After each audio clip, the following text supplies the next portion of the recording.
Welcome to our channel. Hollywood Movie Review. The King of Comedy 1982 Movie Review. The King of Comedy is a 1982 American satirical black comedy film directed by Martin Scorsese and written by Paul D. Zimmerman. The film stars Robert De Niro in his fifth collaboration with Scorsese alongside Jerry Lewis and Sandra Bernhard. It follows an aspiring stand-up comedian whose obsessive desire for fame leads him to target a successful late-night television host, exploring themes of celebrity culture, media illusion, and the pursuit of notoriety. Principal photography began in New York City on June 1, 1981, in part to avoid disruption from a planned Writers Guild of America strike. The film was produced by Embassy International Pictures, later incorporated into Regency Enterprises, and marked Jerry Lewis's third collaboration with 20th Century Fox. The King of Comedy premiered internationally in Iceland in December 1982 before its North American release on February 18, 1983, by 20th Century Fox. It was also screened at the Cannes Film Festival in 1983. The film received generally positive reviews from critics, who praised its performances, particularly those of De Niro and Lewis, and its unsettling tone and social commentary. Despite the critical response, it was a commercial failure, grossing approximately $2.5 million against a production budget of $19 million. In the years following its release, The King of Comedy has undergone significant critical reappraisal and is widely regarded as one of Scorsese's most distinctive and prescient works. Its exploration of fame, media spectacle, and the blurring of fantasy and reality has been noted for its relevance to contemporary celebrity culture, and the film has since achieved cult status. Rupert Pupkin is a delusional stand-up comedian unsuccessfully trying to launch his career. After meeting Jerry Langford, a successful comedian and talk show host, Rupert believes that his big break has finally come. He attempts to book a spot on the show but is continually rebuffed by Langford's staff and finally by Langford himself. Along the way, Rupert indulges in elaborate and obsessive fantasies in which he and Langford are colleagues and friends. Hoping to impress, Rupert arrives uninvited at Langford's country home with a date, Rita. Returning to his house from playing golf, Langford finds Rupert and Rita settling in. Angered, Langford launches into a furious tirade against Rupert, telling him that his act is mediocre and that he is a lunatic who will never amount to anything. An embarrassed Rita convinces Rupert to leave. Desperate, Rupert enlists Masha, a fellow stalker similarly obsessed with Langford. Together, they kidnap and hold Langford hostage in Masha's parents' Manhattan townhouse. As ransom, Rupert demands that he be given the opening spot on that evening's The Jerry Langford Show, and that the show be broadcast as normal, with Tony Randall as guest host. The network brass and the FBI agree to his demands, with the understanding that Langford will be released immediately after the show airs. Between the taping of the show and the broadcast, Masha has her dream date with Langford, who is duct taped to a chair. Langford convinces her to untie him and escapes. Rupert's stand-up routine is well received by the audience. In his act, he describes his troubled life while simultaneously laughing at his circumstances. Rupert closes by confessing to the studio audience that he kidnapped Jerry Langford to break into show business. The audience laughs, believing it to be part of his act. Rupert responds by saying, "Tomorrow you'll know I wasn't kidding, and you'll all think I'm crazy. But I figure it this way, better to be king for a night than a schmuck for a lifetime." News reports of Rupert's phenomenal success at comedy, as well as his prison sentence and release, play over a montage of his performances, and of storefronts stocking his long-awaited autobiography King for a Night. Reports state that Rupert still considers Jerry Langford to be his mentor and friend, and that he and his agent are currently weighing several attractive offers, including comedy tours and a film adaptation of his memoirs. In the end, Rupert takes the stage for an apparent TV special with a live audience and an announcer enthusiastically introducing, lavishly praising, and giving him extended applause. After Raging Bull was completed, Scorsese had thought about retiring from feature films to instead make documentaries because he felt unsatisfied and had not found his inner peace yet. However, he was keen to do a pet project of his, The Last Temptation of Christ, and wanted De Niro to play Jesus Christ. De Niro was not interested and preferred their next collaboration to be a comedy. He had purchased the rights to a script by film critic Paul D. Zimmerman. Michael Cimino was announced as the director for The King of Comedy on March 7, 1979, but was replaced by Martin Scorsese on November 10 due to production being stalled by Cimino's focus on the editing process of Heaven's Gate. Bob Fosse briefly considered directing the film and suggested Andy Kaufman as Rupert Pupkin, Sandra Bernhard as Masha and Sammy Davis Jr. as Jerry Langford. In the original draft that Fosse read, the Langford character was to be a self-absorbed, hypocritical host of 24-hour TV telethons for charity, similar to Jerry Lewis's own yearly telethons. Ultimately, Fosse passed on the film in favor of directing Star 80, and the Langford character was switched from a telethon host to a late-night talk show host. Scorsese pondered whether he could face shooting another film, particularly with a looming strike by the Writers Guild of America. Producer Arnon Milchan tried to keep the project away from Hollywood interference by filming entirely on location in New York, and felt that he could deliver it on time with the involvement of a smaller film company. After a strong critical appreciation for the way in which he had shot Raging Bull, Scorsese felt that The King of Comedy needed a rawer cinematic style that would take its cues from early silent cinema, using more static camera shots and fewer dramatic close-ups. Scorsese has noted that Edwin S. Porter's 1903 film Life of an American Fireman greatly influenced The King of Comedy's visual style. Scorsese shot scenes multiple times, spending a fortnight reshooting to perfect one scene, resulting in a large amount of footage that had to be edited. De Niro prepared for the role of Rupert Pupkin by developing a role reversal technique, consisting of chasing down his own autograph hunters, stalking them, and asking them many questions. As Scorsese remembered, he even agreed to meet and talk with one of his longtime stalkers. The guy was waiting for him with his wife, a shy suburban woman who was rather embarrassed by the situation. He wanted to take him to dinner at their house, a 2-hour drive from New York. After he had persuaded him to stay in Manhattan, De Niro asked him, "Why are you stalking me? What do you want?" He replied, "To have dinner with you, have a drink, chat. My mom asked me to say hi." De Niro also spent months watching stand-up comedians at work to get the rhythm and timing of their performances. Fully in phase with his character, he went as far as declining an invitation to dinner from Lewis because he was supposed to be at his throat and ready to kill him for his chance. In the biography/overview of his work, Scorsese on Scorsese, the director has high praise for Jerry Lewis, stating that during their first conversation before shooting, Lewis was extremely professional and assured him before shooting that there would be no ego clashes nor difficulties. Scorsese said that he felt that Lewis's performance in the film was vastly underrated and deserved more acclaim. In an interview with People magazine, Lewis claimed that Scorsese and De Niro employed method acting tricks during the filming, such as using anti-Semitic epithets to pump up Lewis's anger. Lewis described making the film as a pleasurable experience and noted that he got along well with both Scorsese and De Niro. Lewis said that he was invited to collaborate on certain aspects of the script dealing with celebrity life. He suggested an ending in which Rupert Pupkin kills Jerry, but it was declined. As a result, Lewis thought that the film, while good, did not have a finish.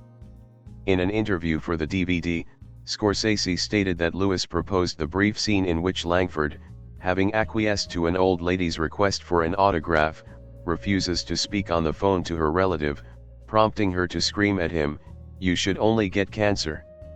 The scene was based on a real incident from Lewis's life, and he directed the actress playing the old lady to get the timing right at the time he wrote his script. Paul D. Zimmerman was inspired by a David Susskind show on autograph hunters and an Esquire article on a fanatical Johnny Carson follower. Scorsese first became aware of Zimmerman's script after it was brought to him by Robert De Niro in 1974, but declined the project, citing that he felt no personal connection with it. Michael Cimino was attached to direct, but his involvement with the script ended when he left the project to direct Heaven's Gate. prompted by the alienation that he felt from his growing celebrity status, as well as De Niro's insistence that the film could be made real fast, and that it would be a New York movie, Scorsese's interest in the project was rekindled. Scorsese's first choice for talk show host Jerry Langford was Johnny Carson. Carson refused the role, saying, "You know that one take is enough for me." Joey Bishop, Orson Welles, and Dick Cavett were also considered. The entire Rat Pack was also considered, specifically Frank Sinatra and Dean Martin, before a decision was made to select Martin's old partner, Jerry Lewis. Arnon Milchan suggested that shooting begin a month earlier than scheduled to avoid possible work stoppage from the Directors Guild of America strike. Furthermore, Scorsese was not in good health. The film was shot beginning on June 1, 1981, and lasted for a 20-week period, with Scorsese shooting from 4 p.m. to 7 p.m. every day. Scorsese had suffered from poor health both before and during the film's production.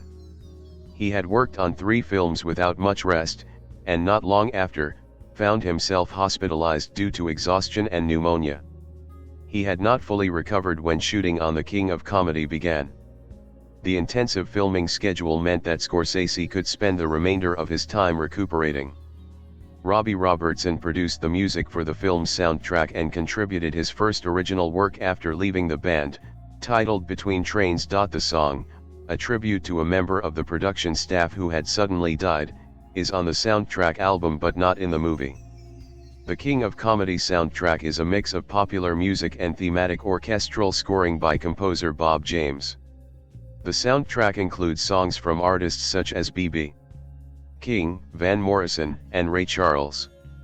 This reflects Scorsese's career-long stylistic focus on integrating popular music into his films. A digital restoration of the movie was presented on April 27, 2013, as the closing film of De Niro's Tribeca Film Festival. This version is produced from the film's original camera negatives and features a restored soundtrack. Although the restored film was scheduled to be released on Blu-ray on October 29, 2013, the 30th anniversary home media release was ultimately delayed until March 25, 2014. Although the film was well received by critics, it bombed at the box office. De Niro said that the film maybe wasn't so well received because it gave off an aura of something that people didn't want to look at or know. As of October 2023, 89% of critics have given the film a positive review on review aggregator Rotten Tomatoes based on 73 critic reviews, with an average rating of 8.30/10. The site's critics' consensus states, largely misunderstood upon its release, The King of Comedy today looks eerily prescient, and features a fine performance by Robert De Niro as a strangely sympathetic psychopath. Metacritic gives it a weighted average score of 73 out of 100 based on 13 critic reviews, indicating generally favorable reviews. Time Out magazine called it the creepiest movie of the year in every sense, and one of the best. Roger Ebert of the Chicago Sun-Times gave the film 3 stars out of 4, writing, "The King of Comedy is one of the most arid, painful, wounded movies I've ever seen. It's hard to believe Scorsese made it." He also wrote, "Scorsese doesn't want laughs in this movie, and he also doesn't want release. The whole movie is about the inability of the characters to get any kind of a positive response to their bids for recognition." He concluded that the film is not, you may already have guessed, a fun movie. It is also not a bad movie. It is frustrating to watch, unpleasant to remember, and, in its own way, quite effective. Ebert's co-host Gene Siskel of the Chicago Tribune recommended it on his list as part of their buried treasures in a 1986 episode of their syndicated television series At the Movies. Dave Kerr of the Chicago Reader gave the film a favorable review, calling it clearly an extension of Taxi Driver, and that the uncenteredness of the film is irritating, though it's irritating in an ambitious, risk-taking way. Joyce Millman of Salon called it Martin Scorsese's second least popular movie, after The Last Temptation of Christ. Which is a shame, because it's Scorsese's second greatest film, after Taxi Driver. However, not all critics gave the film positive reviews. Adam Smith of Empire magazine called it neither funny enough to be an effective black comedy nor scary enough to capitalize on its thriller/horror elements.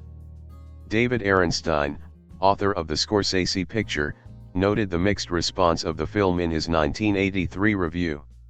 He stated that The King of Comedy cuts too close to the bone for either large-scale mass audience approval or unanimous mainstream critical acclaim. He believed that the film presented a very critical portrayal of the Reagan administration in contrast to other films made during the administration's early years, although the script was written well before Reagan's election, and shooting began less than 5 months after Reagan took office. At a time when the film world piles on simple-minded sentiment in thick gooey gobs, a picture like The King of Comedy appears a frontal assault. The triumph of the little guy is revealed to be nothing more than lumpen neo-fascist bloodlust. Pauline Kael of The New Yorker was one of the critics who disliked the film, describing the character of Rupert Pupkin as Jake LaMotta without fists. She wrote that De Niro in disguise denies his characters a soul. De Niro's bravura acting in Mean Streets, Taxi Driver, and New York collapsed into anti-acting after he started turning himself into repugnant flesh effigies of soulless characters. Pupkin is a nothing. Scorsese says that people were confused with King of Comedy and saw Bob as some sort of mannequin. Scorsese has called De Niro's role as Rupert Pupkin his favorite of all their collaborations. Japanese filmmaker Akira Kurosawa cited The King of Comedy as one of his favorite films. German director Wim Wenders numbered it among his 15 favorite films. In a 2010 retrospective, Mark Kermode ranked the film among Scorsese's finest. Sandra Bernhard, who plays Masha in the film, indicated in a 2013 interview that Jack Black was interested in a remake. However, she dismissed the idea, saying that it was too late to do it. Actor Steve Carell and director Bennett Miller, both black comedy fans, cited The King of Comedy as a personal favorite and inspiration to shape the sociopathic character of John E. DuPont in Foxcatcher. The screenplay for the 2019 film Joker, which also features De Niro and is written by director Todd Phillips and co-writer Scott Silver, is frequently cited by Phillips as taking inspiration from both The King of Comedy and Scorsese's 1976 film Taxi Driver. The film provides no definitive answer as to whether the ending is reality or fantasy. In his commentary on the Criterion Collection DVD of Black Narcissus, Scorsese stated that Michael Powell's films influenced The King of Comedy in its conception of fantasy. Scorsese said that Powell always treated fantasy as no different from reality, and thus made fantasy sequences as realistic as possible. Scorsese suggests that Rupert Pupkin's character fails to differentiate between his fantasies and reality in much the same way. Scorsese sought to achieve the same with the film so that, in his words, the fantasy is more real than reality. Rupert Pupkin has been compared to Travis Bickle in Taxi Driver. Both characters have serious issues with reality testing that is drawing the line between outer objective and inner subjective reality. In her review, entertainment columnist Marilyn Beck approved Johnny Carson's refusal to participate in The King of Comedy, supposedly because he feared that the film could inspire psychopaths like John Hinckley.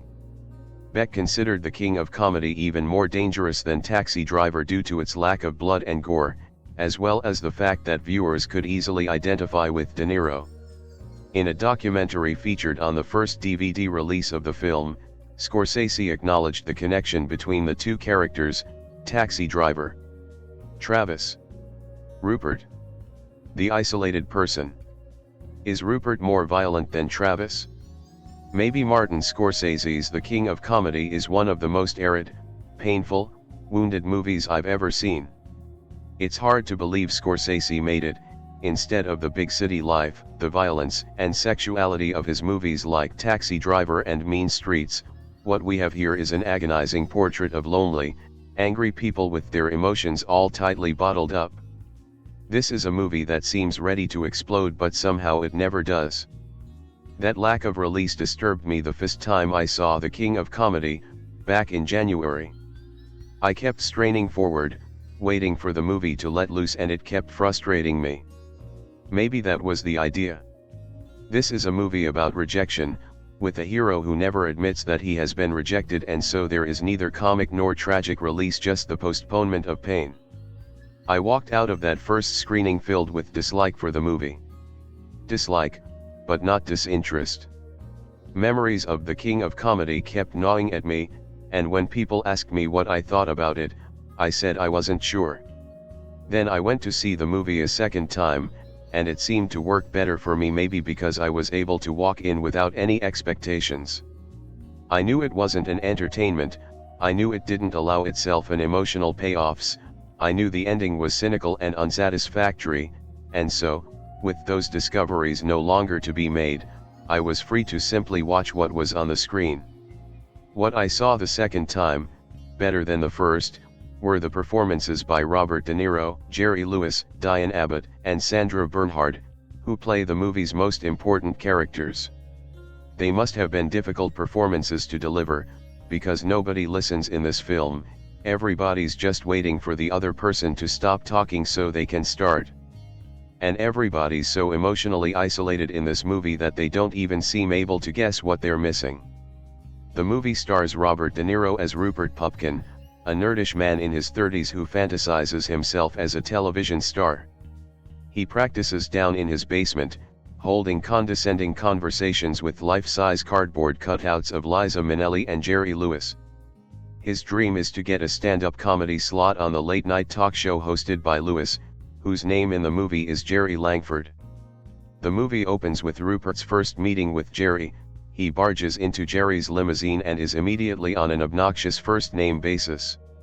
Jerry vaguely promises to check out Rupert's comedy routine, and the rest of the movie is devoted to Rupert's single-minded pursuit of fame. He arrives at Jerry's office, is politely brushed off, returns, is rejected again, arrives at Jerry's country home with a date in tow, is ejected again, and finally decides to kidnap Jerry. This sounds like an entertaining story, I suppose, but Scorsese doesn't direct a single scene for a payoff. The whole movie is an exercise in cinema interruptus, even a big scene in a bar, where Rupert triumphantly turns on the TV set to reveal himself on television, is deliberately edited to leave out the payoff shots, reaction shots of the amazed clientele. Scorsese doesn't want laughs in this movie, and he also doesn't want release. The whole movie is about the inability of the characters to get any kind of a positive response to their bids for recognition. The King of Comedy is not, you may already have guessed, a fun movie. It is also not a bad movie. It is frustrating to watch, unpleasant to remember, and, in its own way, quite effective. It represents an enormous departure for Scorsese, whose movies teemed with life until he filmed this emotional desert, and whose camera used to prowl restlessly until he nailed it down this time. Scorsese and De Niro are the most creative, productive director/actor team in the movies right now, and the fact that they feel the freedom to make such an odd, stimulating, unsatisfying movie is good news, I guess. But The King of Comedy is the kind of film that makes you want to go and see a Scorsese movie. When I interviewed Martin Scorsese for the Sunday's Observer New Review, he described Michael Powell's 1960 shocker Peeping Tom as one of my all-time favorite movies, a film that brilliantly dramatizes the pathology of cinema and the dangers of gazing. Decried by critics and hounded out of cinemas on its initial release, the film became a lost classic, and was only rediscovered after Scorsese helped get it into the New York Film Festival and co-financed its re-release 2 decades later. Peeping Tom is now considered the pinnacle of Powell's career. As for Scorsese, it seems to me that the director's own greatest film is still one of his least applauded. Ask any casual fan to name their top Scorsese flicks and the chances are they'll come up with titles, such as Taxi Driver and Mean Streets, that came to define the cutting edge of American cinema in the 70s, or Raging Bull, a searing portrait of the life of Jake LaMotta, featuring Robert De Niro at his body-changing best. Or what about Goodfellas, which remains so popular that a possible small-screen prequel is in the offing. While all these movies are terrific indeed, they pale by comparison with Scorsese and De Niro's finest, and most often overlooked, work, The King of Comedy. The salutary tale of an aspiring comedian who kidnaps his idol, Jerry Langford, Jerry Lewis, playing close to type. In order to ensure a TV spot, the king of comedy has more to say about the parlous state of modern celebrity culture than any other movie I can call to mind. As the borderline psychopath Rupert Pupkin, De Niro channels the most terrifying elements of Taxi Driver's Travis Bickle, his delusional, and supposedly humorous, at-home monologues every bit as alarming as Bickle's oft-quoted "You talkin' to me" tirade. Perfectly pitched between satire and horror, the king of comedy finds both its director and star working at the peak of their powers, the dramatic punch of the piece being strengthened by understatement, by the fact that neither director nor star are grandstanding. There's a palpable sense of clawing unease about the depiction of Langford's hermetically sealed life. "How did you get this number?" which Pupkin punctures simply by refusing to take no for an answer. In his mind, he's Jerry's friend, the heir to his comic throne, and no amount of empirical evidence to the contrary will persuade him otherwise. The real payoff comes in the film's third act, when we finally get to see Pupkin's act, and discover that his stand-up shtick is neither good nor bad, but, more disturbingly, maddeningly mediocre. De Niro reportedly honed his skills in small stand-up clubs, studying performers and testing his own material, the same devotion he brought to boxing in Raging Bull, a profession in which, as Jake LaMotta once told me, De Niro genuinely could have been a contender. But somehow comedy, or more precisely, unremarkable comedy, seems even harder to get right than being repeatedly punched in the face, and De Niro and Scorsese never miss a bit. Despite getting a critical and public kicking when first released, the king of comedy is quite breathtakingly brilliant, and I'd take Pupkin over Bickle any day, and my colleague Jonathan Jones agrees. How about you? The King of Comedy is a movie I always breezed by. I judged a book by its cover and assumed it was just Scorsese dabbling in the comedy genre back in the day. I went into this movie pretty blind and was completely blown away. The performances are all incredible, but I have to say that Sandra Bernhard and especially Jerry Lewis really stand out. If you haven't seen it, Robert De Niro and Sandra Bernhard play obsessive fans of a Johnny Carson-style personality played by Jerry Lewis. De Niro plays Rupert Pupkin, a man who genuinely believes he is the next king of comedy. When the network won't bring him onto their show, he and Masha, played by Bernhard, decide to kidnap Jerry. This movie was pretty ahead of its time in my opinion by examining what it means to have fame or hunger for it. Fame is pretty ugly in this movie's point of view, and none of the characters who have it or want it are particularly likable. That being said, I actually found Jerry Lewis's character to be the most sympathetic. There's a scene towards the end when he is staring at some television screens with a look of disgust and cynicism on his face. Probably my favorite scene in the movie. And it's also some pretty brutal cringe comedy. The scenes where Rupert's mom is yelling at him to be quiet while he acts out his imagination is hilarious and pathetic. I forgot how good of a singer Sandra Bernhard is. The scene where she is singing to Jerry while he is tied up is filled with menace and creepiness. I can see why this movie was a flop back in the day. People probably thought they were going to see a Jerry Lewis comedy, and what they got was a bleak, dark dramedy. The King of Comedy occupies an uneasy place in Scorsese's oeuvre. All of his movies that we remember have something interesting in common. Deeply flawed male protagonists, all of them chasing a mirage.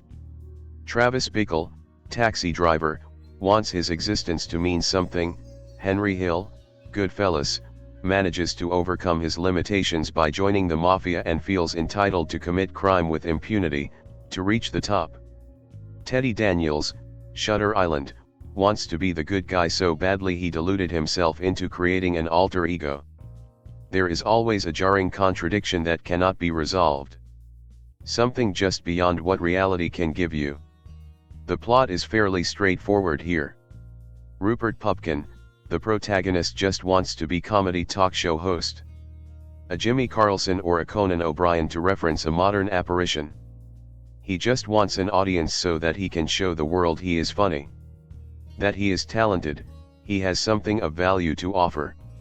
He idolizes Jerry Langford, a successful talk show comedian played with great subtlety by Jerry Lewis. Jerry is adored by the public, has the best slot and the most watched late-night comedy talk show. Rupert spends all his time practicing funny monologues in his house, going so far as to make a DIY talk show set replete with a cardboard cutout of the actress Liza Minnelli and Jerry. We know that ambitions like these aren't simple and linear. The Byzantine power, social relations, and norms that rule the entertainment industry dictate that a nobody with no track record cannot even get a foot in, let alone occupy prime time. Still, this simple truth is oblivious to Pupkin. He is deluded to the point where rationality is just an obstacle blocking the road to his dreams. The movie often abruptly cuts to scenes that are delusions in Pupkin's head. We are not made privy these are fantasies. These scenes come up a few times, with some running for minutes, elaborately staged and filmed. Why does Scorsese devote so much time and resources to scenes that are not even real? His previous works have always tried to deconstruct the protagonist on some level, to understand what makes them tick. But here, he can't. You can't deconstruct insanity. Instead he resorts to trying to understand, and that's probably the function of these scenes. An ordinary man passionate about something crossing the boundary to the pathological. Pupkin is tenacious. His numerous unsuccessful visits to the network in an attempt to get himself hired fails. He then drops in uninvited to Jerry's home and leaves only when the police is threatened on him. In a final gamble, Pupkin gives into his madness and desperation wholly. With the help of a female friend who is psychotically obsessed with Jerry, they decide to kidnap him and hold him for ransom. The reward being, Pupkin getting to perform as a guest comic on Jerry's show, that very night. This outlandish scheme succeeds. Perhaps when you do the least expected action nobody can prepare for it. The studio, afraid of losing their golden egg and the FBI trying to prevent the murder of a beloved celebrity under their watch, lets him perform in the slot. He gets his chance, and it's mediocre? Bland. Safe, uninspired yet original, Pupkin spends his much hard-gained short time on TV delivering a monologue like any mainstream comedy talk show, Jimmy Fallon, Stephen Colbert, SNL. Empty of any real content, not satirizing/criticizing anything, purely existing to manufacture a few laughs and giggles from the audience. Pupkin's desire is universal and instantly relatable. Better to be king for a night than a schmuck for a lifetime, he says when questioned why he went to such an extreme. That desire to have one transcendental moment where you are the star, with the entire world fixated on you. When you are invincible. It resides within all of us.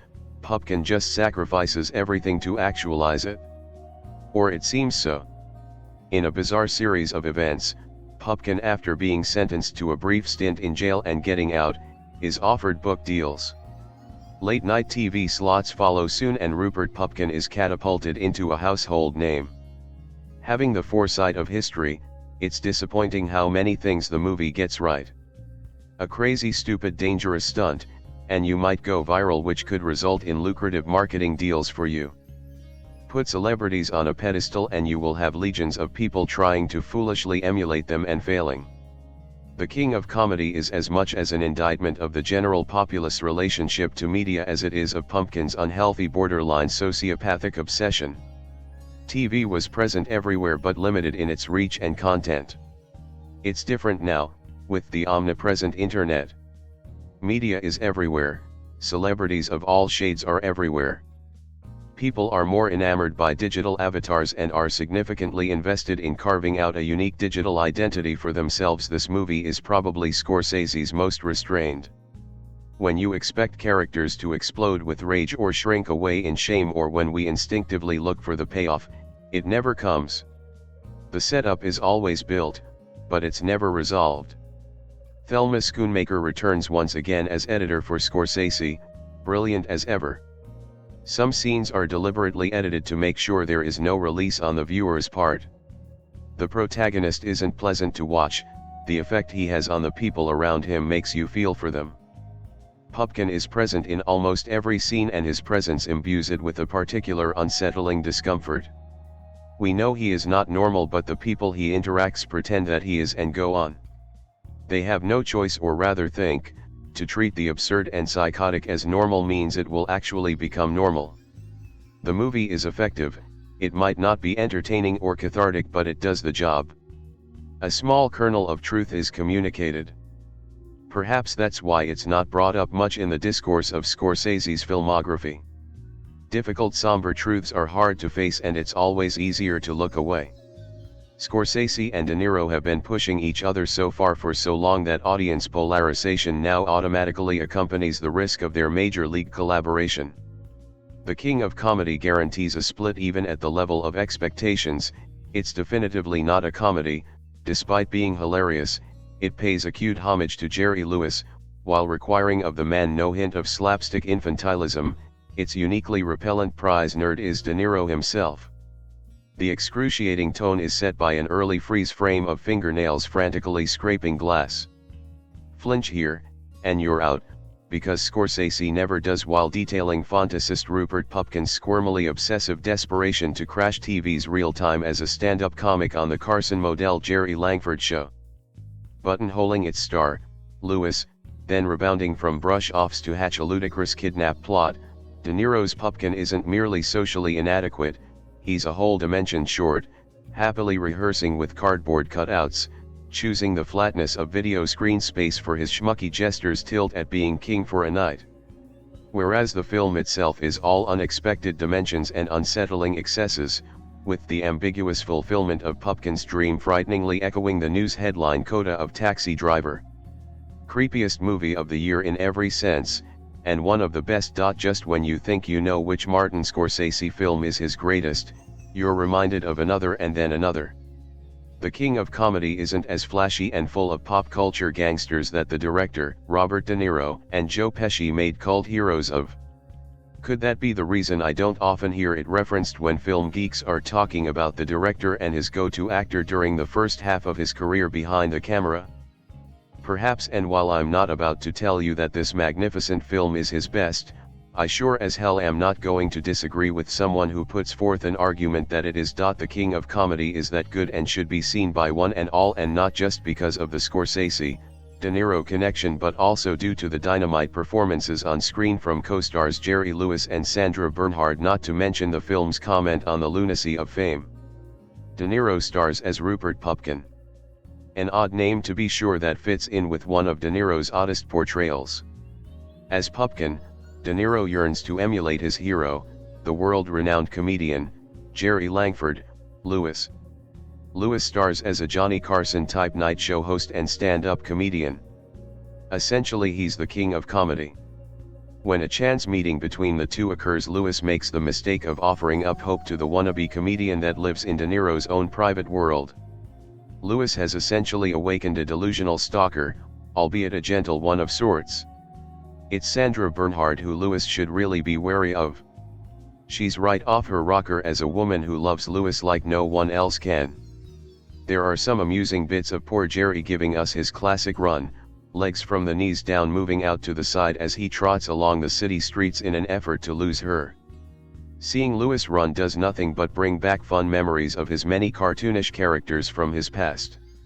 When De Niro seems to be getting no response at the Lewis offices for his assured appearance, in his mind, as a stand-up comic on the Langford Nightly Show, he begins to spar with Jerry's lead handler Shelley, hack to no avail.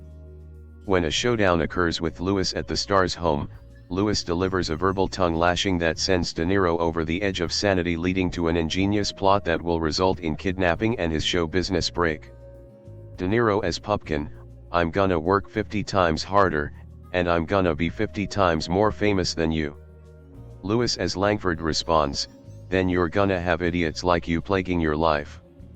I prefer to be a bit vague on the finer plot details in hopes that you'll seek out this rare Scorsese film to see if you agree with me that it's really an outstanding film with performances to match.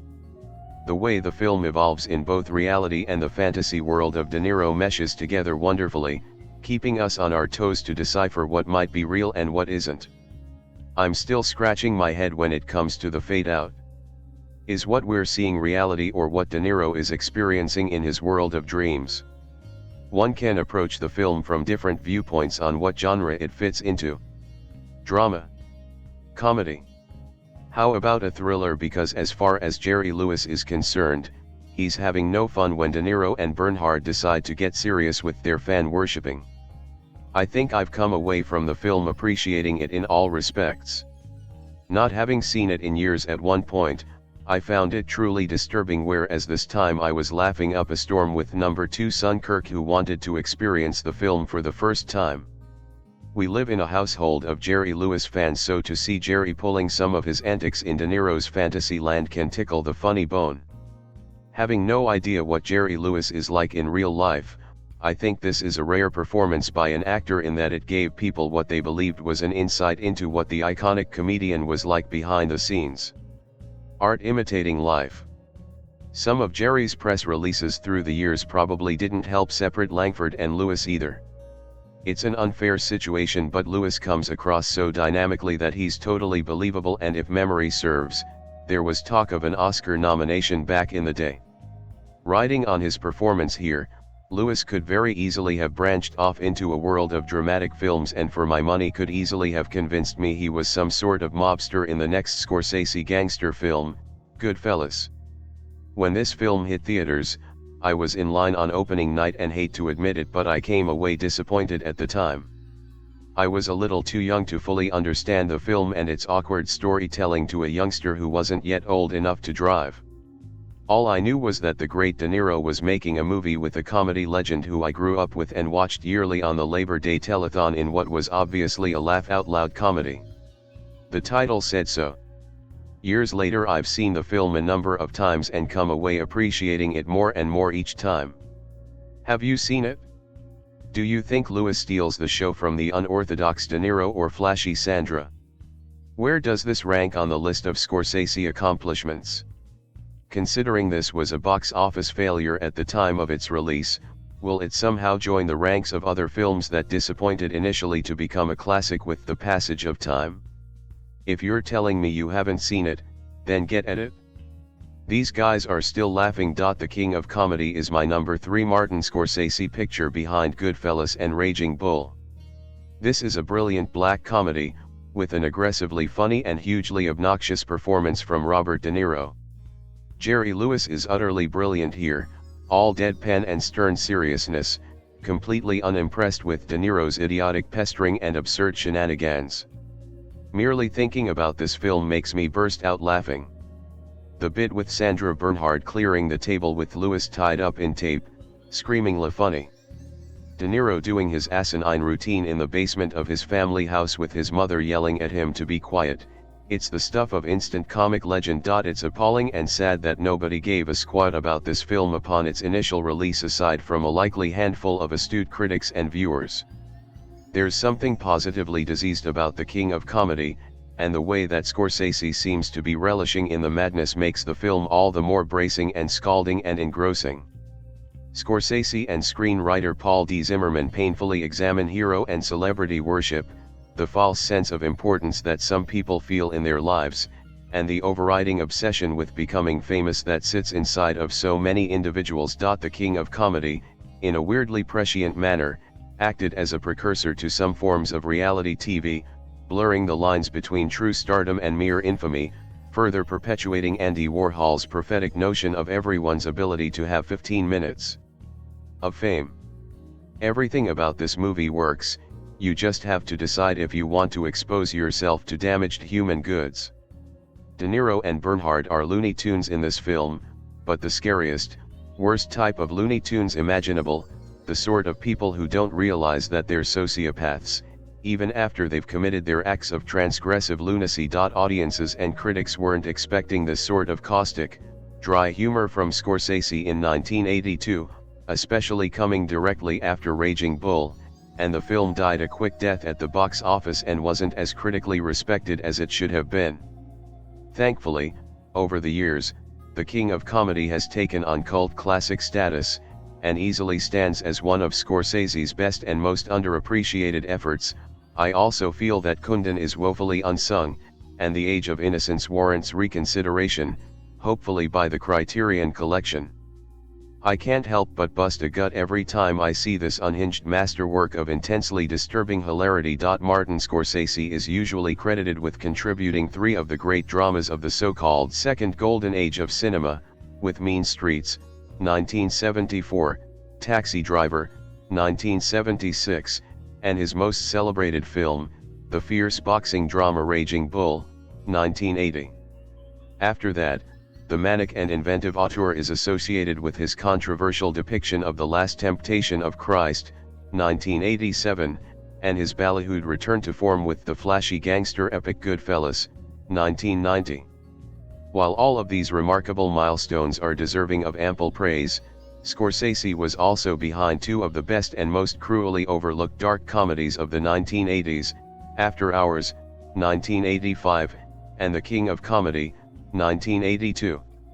Considered a stunning flop upon its release, The King of Comedy was perhaps too great a reversal from the stark brutality of Raging Bull. Fans of the director's violent Catholic street allegories were confronted with favorite star Robert De Niro, formerly a street punk, a killer, a self-loathing brute, as a mustachioed schlub desperate to crack the flat, pastel world of TV comedy. And instead of Harvey Keitel playing opposite, there's Jerry Lewis. Jerry Lewis. The drastic, if superficial, departure from familiar territory resulted in flaccid box office and a lukewarm response from critics already lining up to declare the revelatory Raging Bull as the best film of the new decade.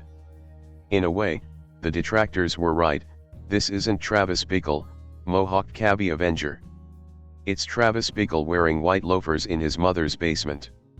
The King of Comedy is not so much a departure from the likes of Taxi Driver as it is a different, and funnier, look at the same sad isolations and desperations present in the director's earlier work. De Niro stars as Rupert Pupkin, a hapless autograph seeker bordering on celebrity stalker.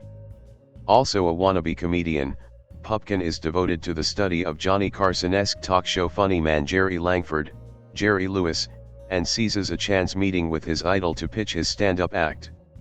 Langford dismisses him with a polite "call my office," with no idea of the determination with which Pupkin plans to follow up the dubious invitation. Although The King of Comedy features the bright and inviting aesthetics of a typical comedy, the movie's laughs are equaled if not outweighed by simultaneous cringes of pain. Pupkin is every bit the self-obsessed and self-loathing loner as Travis Bickle or Jake LaMotta. He simply dresses funnier and is far more inept at his chosen mode of expression, draping his impotence in the potent comedy of pathos. While the idea of De Niro playing a swaggerless geek at first sounds like deranged miscasting, he pulls it off beautifully by playing it straight, unlike his more recent comic performances. Lewis also is excellent as a famous TV personality who is patient with his fans but who can also turn his gift for humor into withering rebuke at a snap. Sandra Bernhard stands out in her first major film role as Rupert's erratic fellow stalker, Masha. Written by Paul Zimmerman, The King of Comedy shares with Paddy Chayefsky's incredible 1976 drama Network an incisive and prophetic vision of popular media. However, where Network was more fearsomely concerned with nefarious influences affecting news content, The King of Comedy sniffs out a desperate sense of entitlement amongst entertainment hopefuls that is on almost 24-hour display in current reality-based programming schedules. Rupert Pupkin is a passionate yet unsuccessful comic who craves nothing more than to be in the spotlight, and to achieve this, he stalks and kidnaps his idol to take the spotlight for himself. When this film was released, it wasn't praised at all. In fact, most critics were disappointed with this tonal departure from Scorsese. These days, however, it is regarded as a masterpiece. As for my take on it, I land in the middle, as is often the case for me. While I do find it solid and its merits are evident, the film is still rather overrated to me because it's tonally imbalanced to the point that it became frustrating to watch. First of all, this is not a comedy, not by a long shot. It has its black humor throughout, but for the most part I would call it a dramedy or even a pure drama. With this in mind, you can appreciate the story more, but if you expect a comedy, you will be highly disappointed. There is not a moment here that is genuinely funny. Well, the final sequence is funny in some lines, but I will talk about the ending later. Most of the movie veers from dramatic to uncomfortable to downright tragic. It's a tragedy really, but it would have been much more effective at that had it chosen one tone and stuck with it throughout. The movie deals with the dangers of celebrity worship and failed expectations. But its portrayal of American media is rather dated for today, though it must have been more relevant back then. A lot has changed since the 80s in media, so many things here aren't as relatable anymore. There is also a problem with the protagonist. The movie never quite decides if it wants to vilify or sympathize with the guy, so you as the audience cannot decide either. Robert De Niro is phenomenal in the main role and it's one of his better performances, but I did find the guy rather unlikable, so I could not feel for him in the end. Jerry Lewis is well cast and pretty good, but his role is minor. It is Sandra Bernhard who actually really surprised me here, as she was very strong as this very well written character. Some of her scenes were quite moving. Others are all forgettable figures in a film that has way too many characters to properly make use of them all. Getting back to that ending, it's brilliant. This is the only moment in The King of Comedy that genuinely impressed me.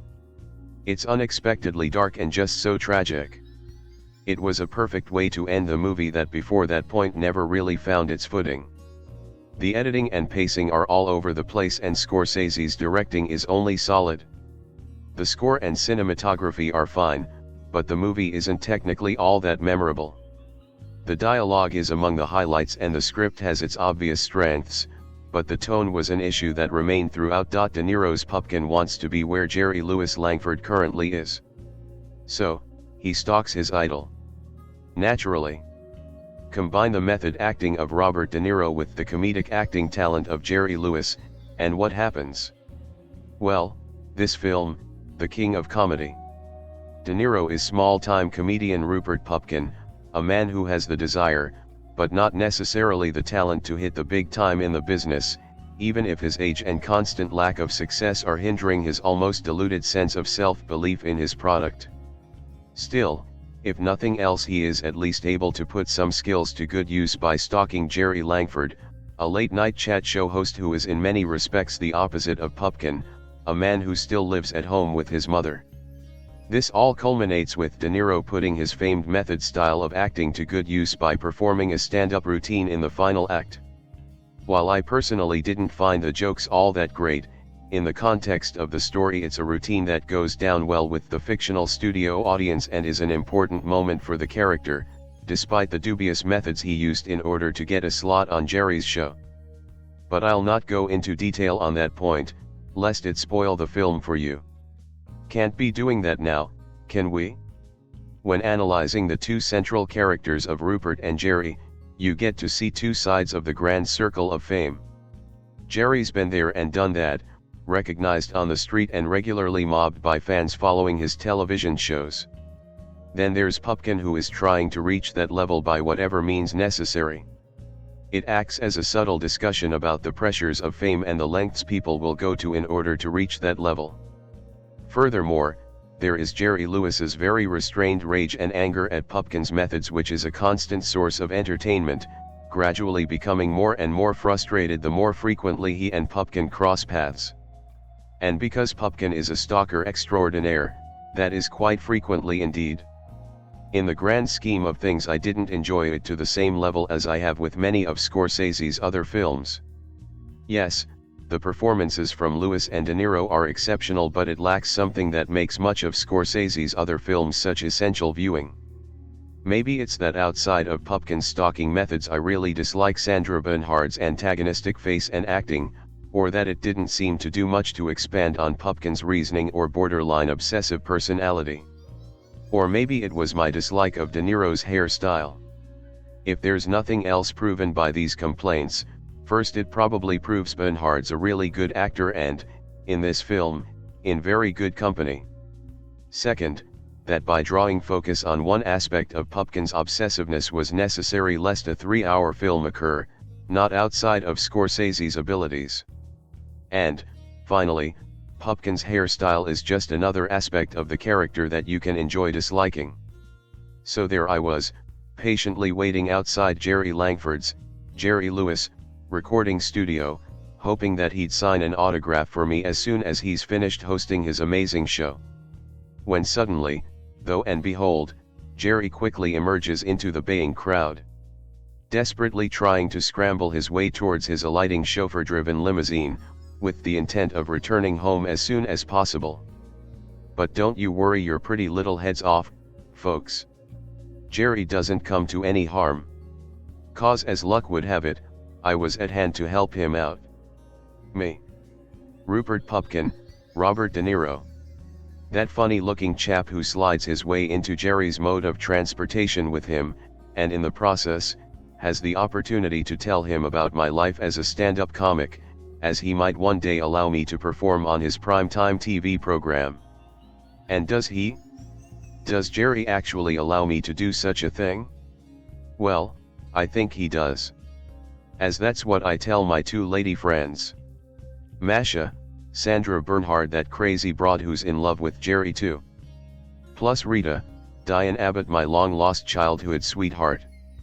Having said that, though, why doesn't no one at Jerry's department believe this, when I turn up at his offices the very next day? You know. Like that Kathy Long, Shelley Hack, lady for instance. All she does is fob me off with one excuse after another. Telling me to hit the club circuit and improve my act, or else she'd have the security guards kick me out onto the streets. Furthermore, when me and Rita visit Jerry at his country estate a day or so later, Jerry has the damn cheek to tell me to get lost as well. Still. That's most probably why what next transpires all fumbles into play when Marcia and I decide to kidnap Jerry, and hold him to ransom. As plans go off without a hitch, federal agents can't help but bitch, a crazy lady serves herself up as Endervra, and 2 years later, I finally get what I think I deserve. When The King of Comedy was first released in the early 80s, I suspect it must have rubbed people up the wrong way because of the topic it was trying to convey. Well, just take a look at the amount of reality shows you see on television nowadays, and you can clearly engage with this underlining message, about people craving for fame for the sake of fame. You're gonna love me come rain or come shine, that's what Ray Charles sung in this film, and with this statement, comes a dawning of this new media manic age. Now please don't get me wrong. I have nothing against this project or these so-called breed of wannabes. If being thrust into the spotlight is something they need to keep themselves satisfied, fair enough, go for it. Just as long as they aren't hurting anyone else, they can fill their own boots for all I care. Yet having said that, these people have to also realize why they want to be famous in the first place. Is it for the cash? Is it for the notoriety? Or is it because they're sad and lonely individuals, as this movie ultimately implies? You see, from my point of view, I'd say this flick was way ahead of its time. As it touches upon a similar subject seen in the Clint Eastwood thriller, Play Misty for Me, about a desperate human being latching onto a more notable figurehead, hoping they can satisfy what ails them deep inside. Honestly. You can tell by watching Robert De Niro's great portrayal of Rupert Pupkin what this adventure is all about from the get-go. He comes across needy, standoffish, plus on occasion he can be cosmetically obtuse too. And for that alone I see Robert's performance as a highlight in his rather lofty career. Moreover, his two co-stars on this crime caper, Jerry Lewis and Sandra Bernhard, both seemingly play aspects of themselves, acting yet not really acting at the very same time. Jerry's portrait of Jerry appears atypical of the type of man he's meant to be highlighting. A successful lonely man who is plagued by his own triumphs. Whilst Sandra's portrait of Masha is very electrifying and dynamic to behold. Appearing at times almost too mannered for reality. Anyway. That's enough of that for the moment, folks. 'Cause I think it's about time for the following filmic facts. 1. 20th Century Fox first released this $19 million production in Iceland on the 18th of December, 1982, and eventually clawed back $2.5 million at the box office. 2. Loosely translated, this project was entitled Laughing King in Turkey, U and a Media in Hebrew, and King for a Night in Greece. 3. The majority of this movie was shot on location throughout the American state of New York. Most notably, Jerry Langford's offices are situated within the Paramount Building, 1633 Broadway. 4. One of the taglines used to promote this picture was, "Nobody knows Rupert Pupkin, but after 11:30 tonight no one will ever forget him." 5. The casting for this film was a pretty long-winded experience for all involved. Initially Meryl Streep turned down the role Sandra Bernhard ended up playing. And before Jerry was cast as Jerry, they were turned down by Johnny Carson, Orson Welles, Frank Sinatra, Dean Martin, Sammy Davis Jr., and Joey Bishop. 6. Robert De Niro studied the numerous stand-up comedy acts performed by Richard Belzer in preparation to star in this flick. 7. When Paul Zimmerman originally wrote the screenplay for this movie in the late 60s, he envisioned Dick Cavett to play the part of the talk show host. 8. Even though Martin Scorsese once said Robert De Niro gave one of his best ever performances in this picture, he suspected that one of the main reasons they never worked together very much afterwards, was largely due to the grueling and bitter material associated with it. 9. Not only does Martin Scorsese have a small cameo in this film, playing Jerry's somewhat reassuring television director, but in addition to this, he got some of his family members involved as well. His mother Catherine plays Rupert's mother. His daughter Kathy plays Dolores. And his father Charles plays the man who watches Rupert's performance on the TV at the end of the film. Now in closing, I'd just like to bless Martin Scorsese for making The King of Comedy possible. Even though it wasn't highly praised when it was first released, I still think he made one of the most relevant and thought-provoking films that current society should have another look at, come rain or come shine. What's the best Martin Scorsese film?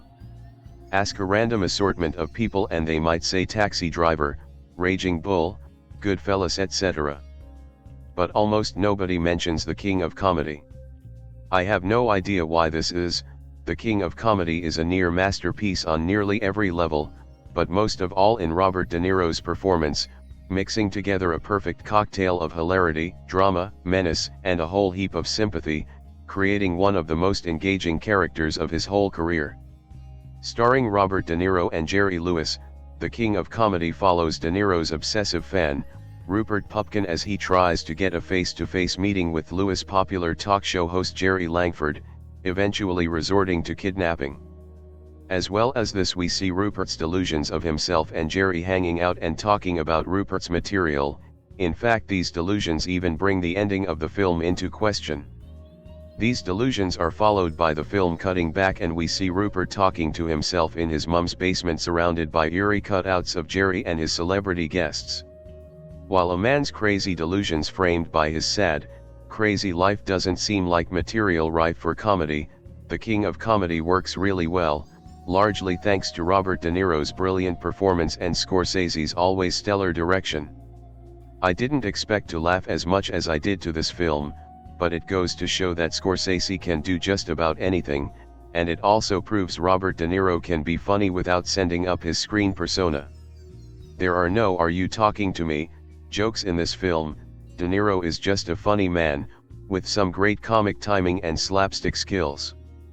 But I don't think this PG-rated black comedy was what people had in mind after previous Scorsese and De Niro collaborations Mean Streets, Taxi Driver, and Raging Bull, but in my opinion it's the pair's best films.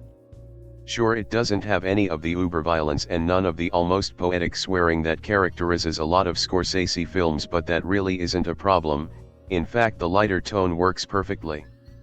Because of it, the film isn't mean-spirited in its portrayal of unhinged kidnapper Pupkin, and at times it's even sweet, making the audience really feel for Rupert. And De Niro's performance is pitch perfect. While I feel he'll be remembered for his brilliant turns as violent criminals and psychopaths from other Scorsese films like Travis Bickle and Jimmy Conway, it's his turn as the gentle but deluded fan Rupert Pupkin that I would like him to be remembered for. Even when he is kidnapping Jerry Lewis and tying him to a chair, you still feel for him.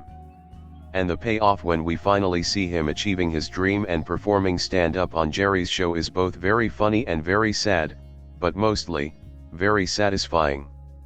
Despite the comedy tag the film has, a lot of the brilliant humor comes from the awkward meetings Pupkin has with people, such as with his kind of girlfriend Rita, Diane Abbott, or the brilliant scene when he and Rita visit Jerry's house unannounced.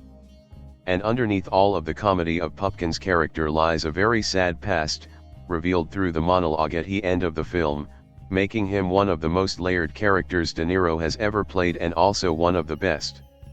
The film has the classic Scorsese aesthetic, and does share similarities with other Scorsese movies like Taxi Driver and Bringing Out the Dead. These films all follow an unhinged main character through New York, albeit with less violence, as we are allowed into their subjectivity along their travels through the city. And of these three Robert De Niro / Martin Scorsese films, The King of Comedy is my favorite. But the film was unfortunately not recognized as the modern great it is today during its initial release, but has found much more critical praise in subsequent years. The problem for critics of the early 80s, I think, was that the film was way before its time. Its satire on the media, celebrity culture, and celebrity fandoms is even more relevant in today's times than it was back then, which also makes the film sort of timeless. While The King of Comedy is clearly De Niro's film, it's also worth mentioning the brilliant performance by Jerry Lewis. Playing the extremely popular talk show host Jerry Langford, he is the target of crazed fans such as Rupert. His and De Niro's partially improvised conversation scenes are my personal highlight of the film. The bottom line, The King of Comedy is one Martin Scorsese's best films, but unfortunately it's also one of his more overlooked. The film is an often hilarious look at celebrity culture that's more relevant today than it's ever been. With a great turn by Jerry Lewis and a best of his career turn by Robert De Niro, The King of Comedy is a film easy to recommend, and is up there with Goodfellas as one of my personal favorite Scorsese films. Before joining the Letterboxd community, I'd never heard of The King of Comedy, and I bet a lot of you haven't either. Imagine my surprise when I realized it was a Martin Scorsese movie. Of all people. The King of Comedy introduces us to aspiring stand-up comic, Rupert Pupkin, who is played by the forever talented Robert De Niro. Please note for the record that I remembered that character name from memory, so they must have done something right. For one reason or another, Pupkin has not been given the opportunity to show his talent, despite having a lot of it. So what does he do? Well, he stalks his favorite talk show comedian and convinces him to give him a spot on his show, of course. I use the word convinces loosely, as it's not just a simple sit down and a chat method that he uses, it's a lot more sinister. I have to get the obvious out of the way first. This almost seems like a prequel to Joker, 2019. De Niro, talk show hosts, stand-up comedy. Todd Phillips' divisive modern anti-hero movie clearly took a lot of inspiration from this, and rightly so. Overall, these themes, and actors, make a pretty solid movie. Loved the hokey dual timeline at the start of this, which showed the difference between reality and Pupkin's imagination. Not only is this a brilliant use of editing, but it screams out Scorsese. There are great choices all round in that department, and succeeds in preventing any boredom through a linear timeline. As you'd expect, De Niro really shows off his ability here. There are sequences in which he is literally talking to himself, but the charisma he so effortlessly exudes shows that he has more of it than so many other actors combined. Although this is one of his earlier performances, hot off the back of Taxi Driver and The Godfather, it's not difficult to see why so many great directors were rushing, and still are, to work with him. Although not Scorsese's best, the storytelling is excellent here. Personally, I'm glad I went in blind. It literally felt like someone was reading a novel to me, but in a visual format. I could almost see the words written out in front of me, and boy were there some twists and turns. There's one particular sequence that I will always remember, a flashcard/phone call scene which is black comedy at its utmost best. I'm not exactly sure how people come up with these sorts of films, but it really makes you wish we had more original stuff like this today. The industry is so saturated with remakes and adaptations and superheroes and based on a true story and what's needed are more Robert Pupkins. More original storytelling, based on nothing but a writer's imagination, would keep the film world so much more compelling, and one can only hope that more movies like this start to come to the fore once cinemas reopen. On the whole, this is a solid movie. It's definitely not one I'd recommend for kids, but if you want to be transported into a never-before-seen setting and escape the world for a couple of hours, this is your perfect movie. The only thing that actually is stopping me from finding out how the popularity of this film has changed in the past week is the tab above. I have the IMDb tab open, which could tell me how much this movie is trending due to the recent release of Joker. I saw Joker. I'm going to write about Joker, hopefully tomorrow. But I wanted to rewatch the movie that not only inspired Joker, but served as an active template for the movie with Martin Scorsese's loose involvement with the latter film. When I first saw this movie, I adored it. It's still an absolute cracker of a film, so I don't want to downplay the film. But seeing a Marty movie that had a PG rating and it was actually great? That's something to really hold onto. I adore Martin Scorsese for the most part. There have been a few movies that really haven't knocked my socks off. Raging Bull is a classic that I just never gelled with. I don't know a ton of people who like Boxcar Bertha. But The King of Comedy is one of his lesser-known movies that simultaneously keeps the violence pretty minimal. It's a character study. It's going to be so weird to compare Joker and The King of Comedy with that knowledge intact. But Rupert Pupkin is about slight misdirection. He is crazy from moment one. Scorsese doesn't actively lie about all of this, but he does hold his cards close to his vest. We know, because he's at the taping, that there's probably something a little off about him. He hangs out with the extremists, thus we can read into Rupert's intentions. But Rupert, initially, acts how we all think that we would act. There are celebrities out there that I'd love to talk to. I'd like to think that I'm somehow special too. Because that's what Martin Scorsese is playing with. Rupert Pupkin, with all of his messed up obsessions, is all of us. Yeah, Scorsese takes it to a really dark place. I'd like to think that we're all different from Rupert, especially when it comes to the kidnapping stuff. I'm going to speak for myself, but I imagine that someone would notice that I'm different from the crowd. America has crafted us into creatures of privilege. As a white male, there's something in the film that resonated with the idea that we were all told that we're not part of the herd. I have been owed something, and when other people have what I am owed, I do not take it well. But Rupert Pupkin is that intention without balance and the social order. He is a creature of that philosophy. He thinks that he is working hard for the American dream, his being celebrity. Rupert's success, however, is at the cost of others. While, ideally, the rest of us can balance our own selfish natures with the good of society, Rupert doesn't really have that. What kind of falls in there is the insanity that the film shows. He starts believing the daydreams. I don't think that Rupert hallucinates in the traditional sense. Scorsese shows us Rupert's daydreams as a means of letting us know how things should be from Rupert's perspective. I have to applaud the use of the dream sequence to help develop Rupert's character. As amazing of an actor as Robert De Niro is, there's something a little off about his performance as a whole, especially compared to how deep end of the ocean Joaquin Phoenix goes with the character. But one of the details I adore is how well Rupert is acting in his mind. It's very much grounded material for De Niro in those fantasy sequences. But when he's Rupert in the grounded reality, his performances are off. They very much feel like stage acting versus real discussions.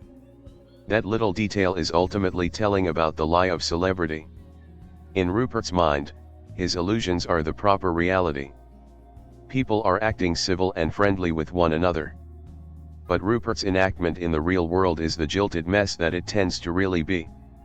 The movie, despite being the first movie about privilege that I can't think of, is about how we are ultimately unaware of what power dynamics actually are.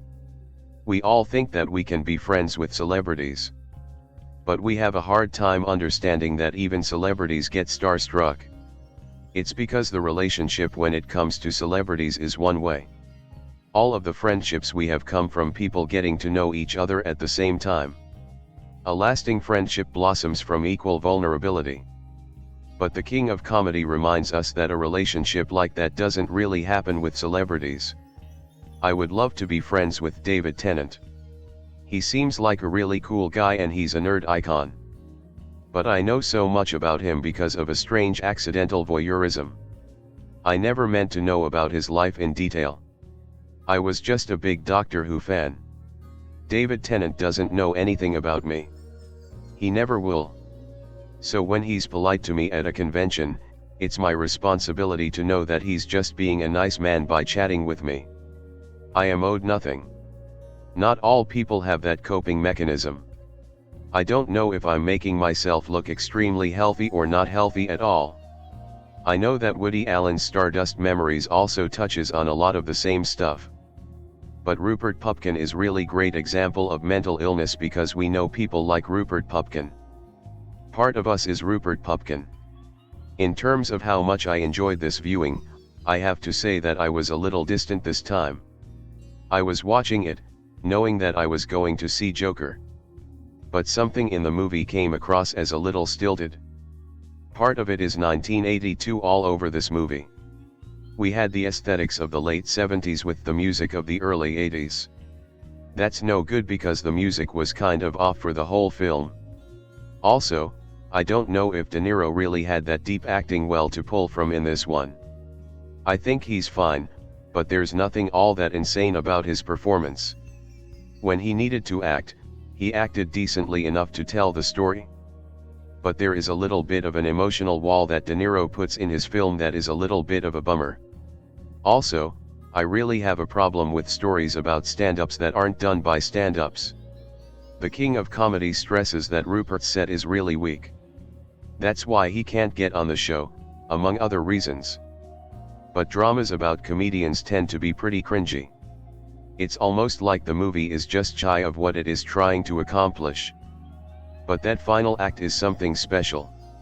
I don't know if I completely adore the resolution of the film. The movie is commenting on celebrity and the Ouroboros that is celebrity. Rupert's celebrity at the end is only building more obsessive personalities. I don't think it reflects reality quite the way it should, but the message comes across pretty well. Regardless, The King of Comedy is a work of genius. Perhaps a little bit of it comes across as dated. The biggest problem with this movie is the fact that it is 1982, not 1978. That's not the movie's fault, because the concepts inside are absolute genius. If you really want to know more of my thoughts on this movie, please read my Joker analysis, coming soon. De Niro plays Rupert Pupkin, a bit of a fan, to put it mildly, of comedian/talk show host Jerry Langford, Jerry Lewis. When Rupert manages to help Jerry out of a tight spot, amidst a crowd of grab-happy fans, he takes the opportunity to discuss his plans, his aim to become a very popular stand-up comedian. The king of comedy, of course. Langford listens politely and then brushes Pupkin off with some vague talk of him being welcome to call the office and make an appointment. Pupkin doesn't read the signals, however, and thinks that Langford genuinely sees something in him that he can help promote to the general public. The longer the situation goes on, with Pupkin being politely dealt with by people who keep him away from Langford, the more obvious it becomes that Pupkin may not just be a socially awkward fan. He might actually be dangerous. Written by Paul D. Zimmerman, The King of Comedy gets very little wrong as it winds towards an interesting, and dark, third act. Scorsese revisits themes that he has explored again and again during the course of his career, the strange ways in which people can become celebrities, the dubious choices that can be made for easier fame and riches, debilitating social awkwardness, and creates his usual magic. De Niro was at the peak of his acting powers in the late 70s and early 80s, and his performance as Rupert Pupkin ranks up there with the very best of his career. Yeah, take a minute to let that sink in, especially if you have yet to see this movie. He's helped by a great supporting cast, including Diane Abbott as a young woman that Pupkin wants to impress and Sandra Bernhard as a slightly different, though equally obsessive, fan. And there's also a good turn from Jerry Lewis, ripping off the standard persona of a smooth TV talk show host, while also bringing the baggage of his comedy background. I first saw The King of Comedy in the early 90s, before I was more familiar with the other works of both Scorsese and De Niro. I'm not sure if I'd even seen Taxi Driver at that point, so I didn't have as much to compare it to as I do nowadays. I loved it, and when I started to see more classic pieces of cinema I started to worry that if I ever revisited this particular movie then I would end up disappointed. Thankfully, that wasn't the case. The King of Comedy is a film that stays just as compelling and interesting with every viewing. Talk show host Jerry Langford is very popular and has a rather crazy fan base that wait outside of his shows and pretty much attack him. All to just get close to him. When Rupert one night actually helps him, he also thinks he is able to help himself and will get his big break on the show. But considering he has invaded Jerry's personal space and inside his car, Jerry would say pretty much anything to get rid of the madman. Rupert does not realize any of this and takes Jerry's word that he can appear on the show when this doesn't happen, and he is passed from person to person. He takes it way too far and ends up kidnapping Jerry along with another psychotic female fan, Masha, who really does have plenty of her own issues. I found this film a little bit strange in the sense that it is a Martin Scorsese film, but it does not feel like it. Very different to the style and type he has in his filmography, and this is both a good and bad thing. Good because it is different, bad because it is not what I was expecting at all. I fully realize that this is a contradiction, but that is how I felt when I was watching this film. Robert De Niro's engaging performance was the best thing going for the whole film, and without him leading it really would not have the same impact. He creates the character of Rupert, who, while we know has gone way too far, we cannot help but sympathize with him and feel truly sorry for what he is doing. He is lost in his own mind and alternate reality. Surely everyone at some point has had a pretend life that they wish was actually real? I have to admit that my knowledge of Jerry Lewis is very limited, and I probably haven't realized how good his performance is because of that. Playing the fully straight character to De Niro's King of Comedy and the crazy turns he is about to take. Very pleased to have caught up with this film, even though it is clear that 2019's Joker has totally ripped off the storyline from this film, which has actually influenced how I feel about that. The King of Comedy is quite an original and well-written movie. Content-wise, this is definitely one of Scorsese's cleaner movies, but this isn't necessarily an easy watch by any means. In fact, it's very likely one of his more unnerving films. This movie can actually be quite uncomfortable to watch, especially as lead character Rupert Pupkin does more and more embarrassing things and crossing more lines. In fact, I'd go so far as to say that I felt at least as uncomfortable watching Pupkin here as I did Travis Bickle in Taxi Driver. This movie is a social commentary about celebrity obsession, and unfortunately in that regard I don't think The King of Comedy will ever stop being relevant. The movie is definitely satirical, such as playing off the whole trope of the main character living with his mother and pretending that he's on a talk show as he speaks to cardboard cutouts of guests and Jerry Langford, Jerry Lewis. It's not a laugh riot as the title suggests, but it has a few moments of dark comedic humor. On the whole, though, it is a dramatic thriller for the most part. This movie has been compared to another Scorsese movie, Taxi Driver, with both movies following unstable protagonists played by Robert De Niro. Indeed, they are similar in that regard, but they are definitely different from each other.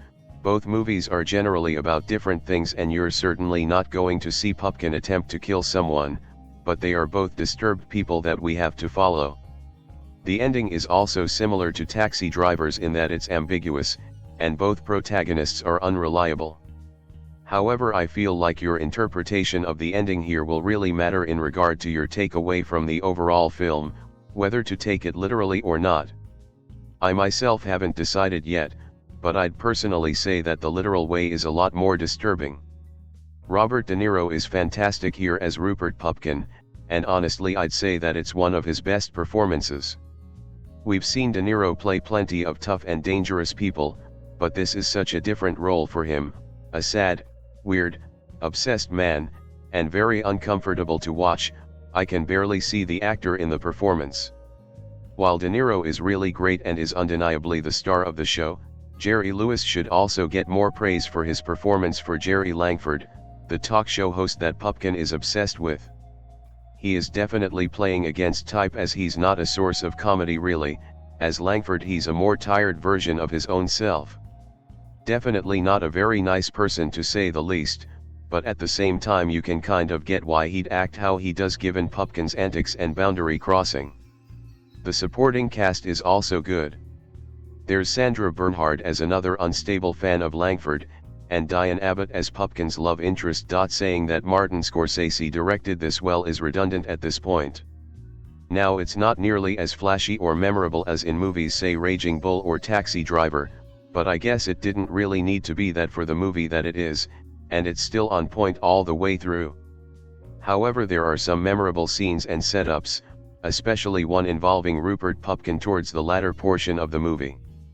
The King of Comedy is not one of my favorite movies from Martin Scorsese, but it's generally known as one of his more underrated movies, and for very good reason. The story about celebrities and obsession with fame is still relevant to today, and of course the acting was really good, especially with a magnificent performance from Robert De Niro.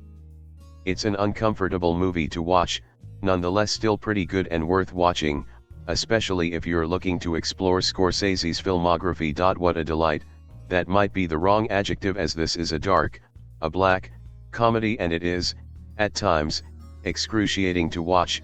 Okay, in the context of masochistic entertainment, movie entertainment, it was an absolute pleasure.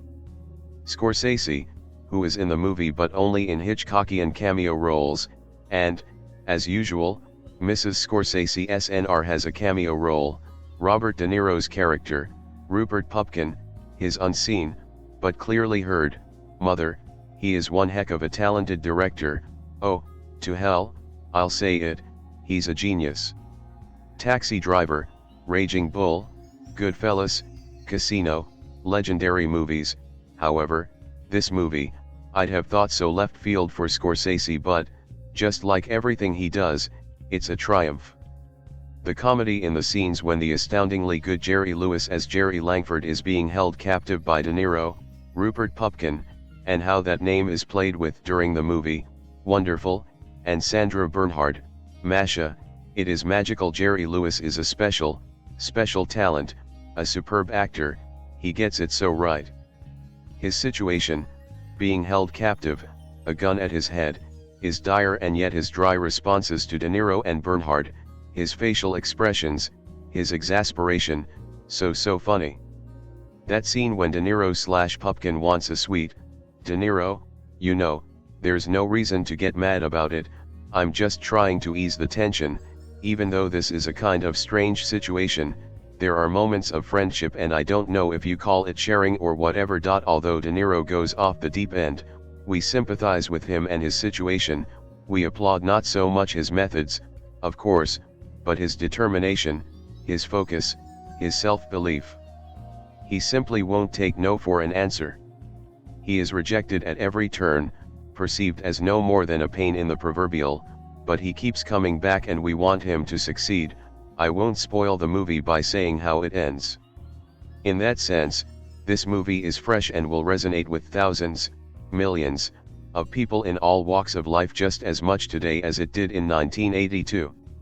How he sits in his bedroom, a guy supposed to be, I guess, in his late 30s, 40s, living at home, pretending to be a funny chat show host, cardboard cutouts of Jerry Lewis, Langford, and Liza Minnelli, that over-the-top laugh, guffaw.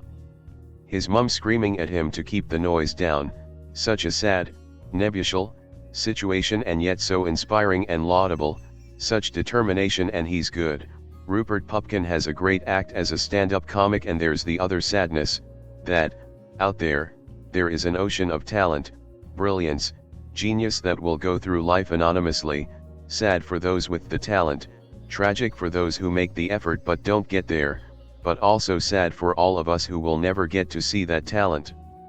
We also see, in Jerry Langford, the not-so-glamorous side of the world of stardom. Langford, a composite of Carson, Leno, Letterman et al., loved, respected, admired, powerful, is a man right at the top, but tortured by the pressure.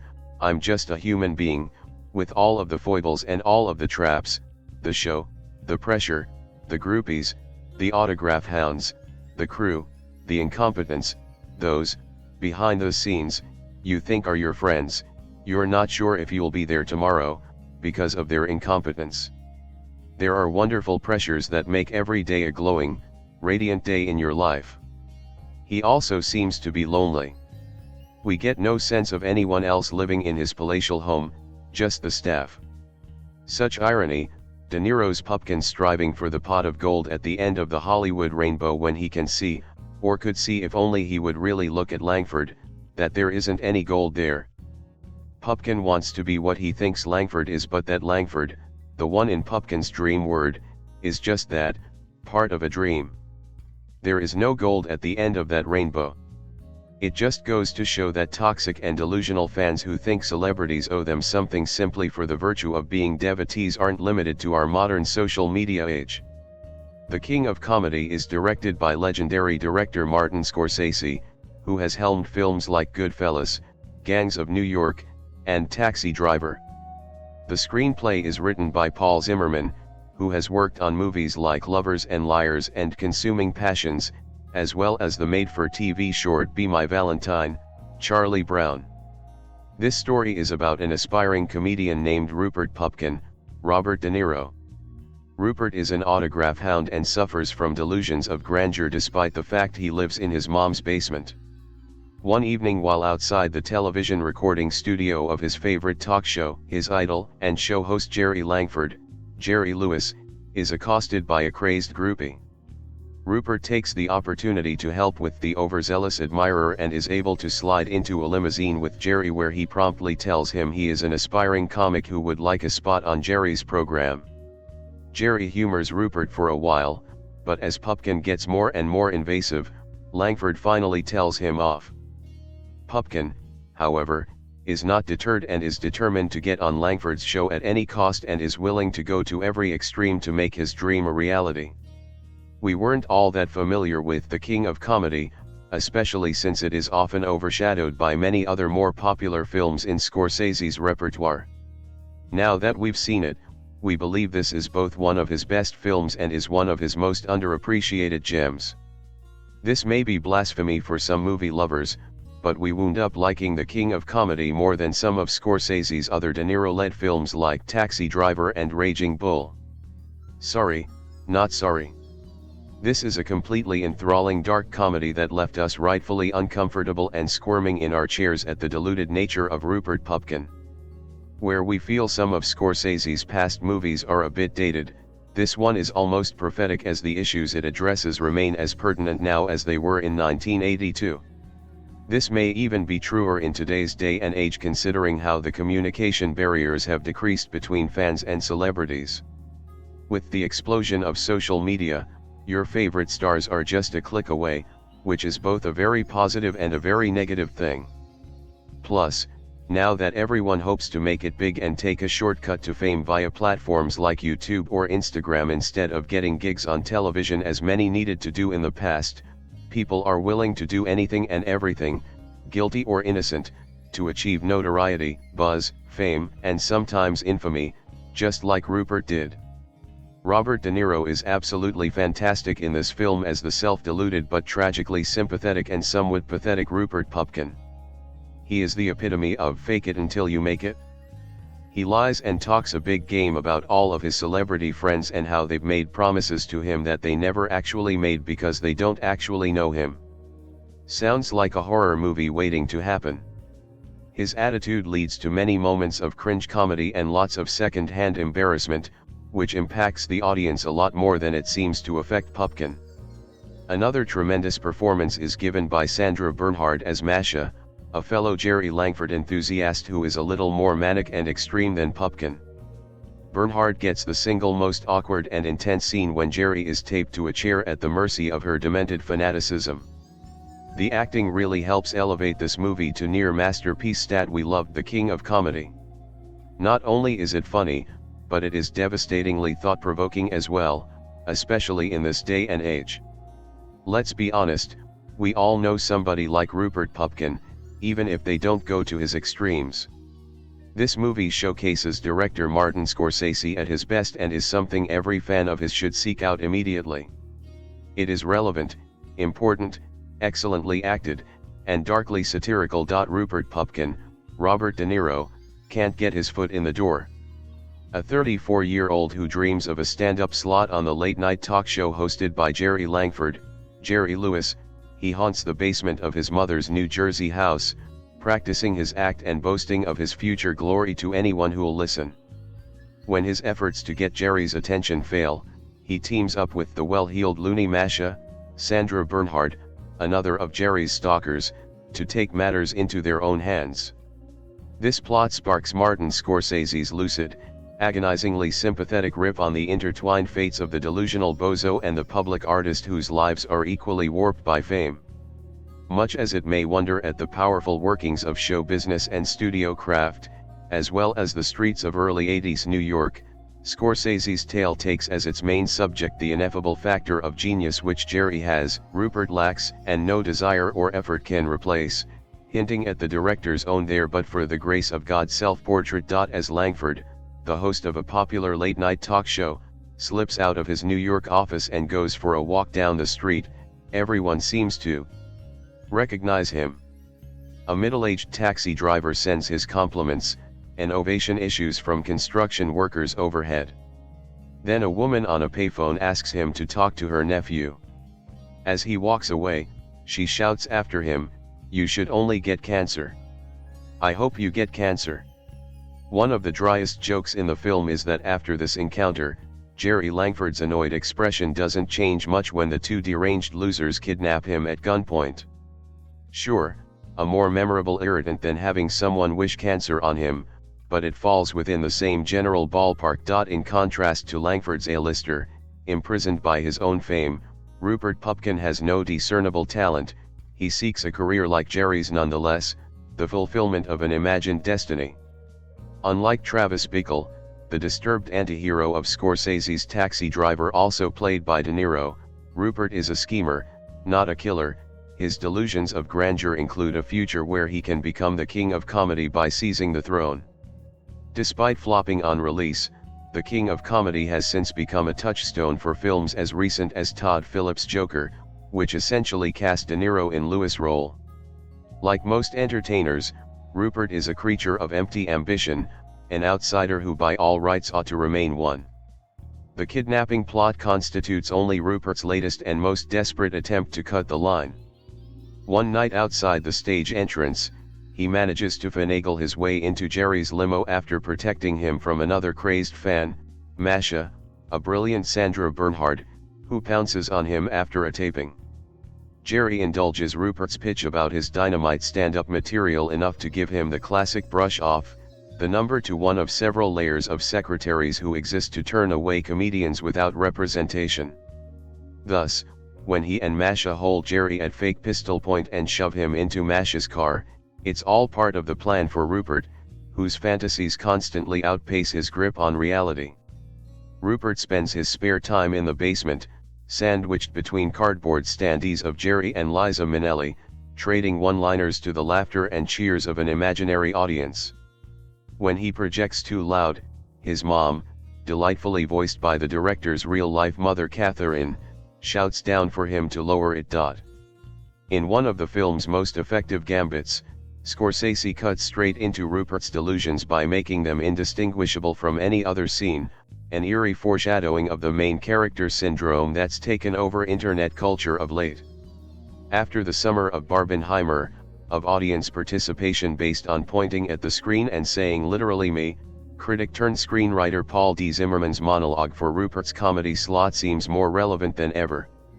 Like much of today's media, the monologue is certainly not terrible, rather, exquisitely mediocre. Rupert, an ardent student of the late-night monologue, possesses just enough talent as a mimic to convince a studio audience that he belongs on television. His hackneyed jokes come out as such because he has nothing deeper to express. He wishes only to achieve fame, to stand up his invisible enemies and delight his equally invisible friends. In that regard, he illustrates a uniquely American success story.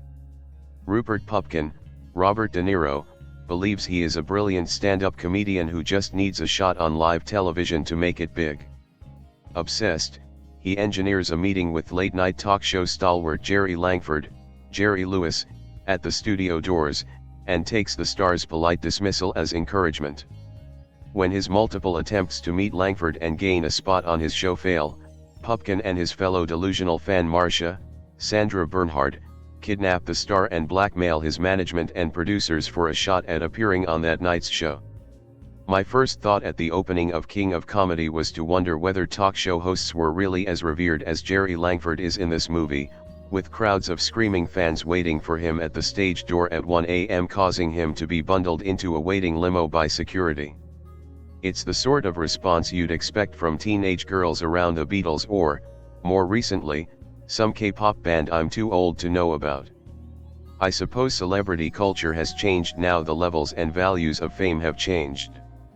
A small number of celebrities are plastered all over social media, podcasts, and countless TV shows. The superstars live in their own walled-off world, while ordinary people who are desperate to be famous are essentially handed their 15 minutes of fame by barrel-scraping production companies, then gleefully dine out on it for years afterwards. Something that was a real surprise to me was the look and feel of New York in the early 80s. It's not the sleazy, decrepit pit of Taxi Driver, but even the shining office blocks feel grimy.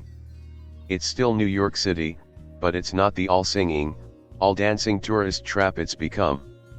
It still feels like a place where people live and work, and Times Square isn't yet the heaving throng of visitors taking selfies.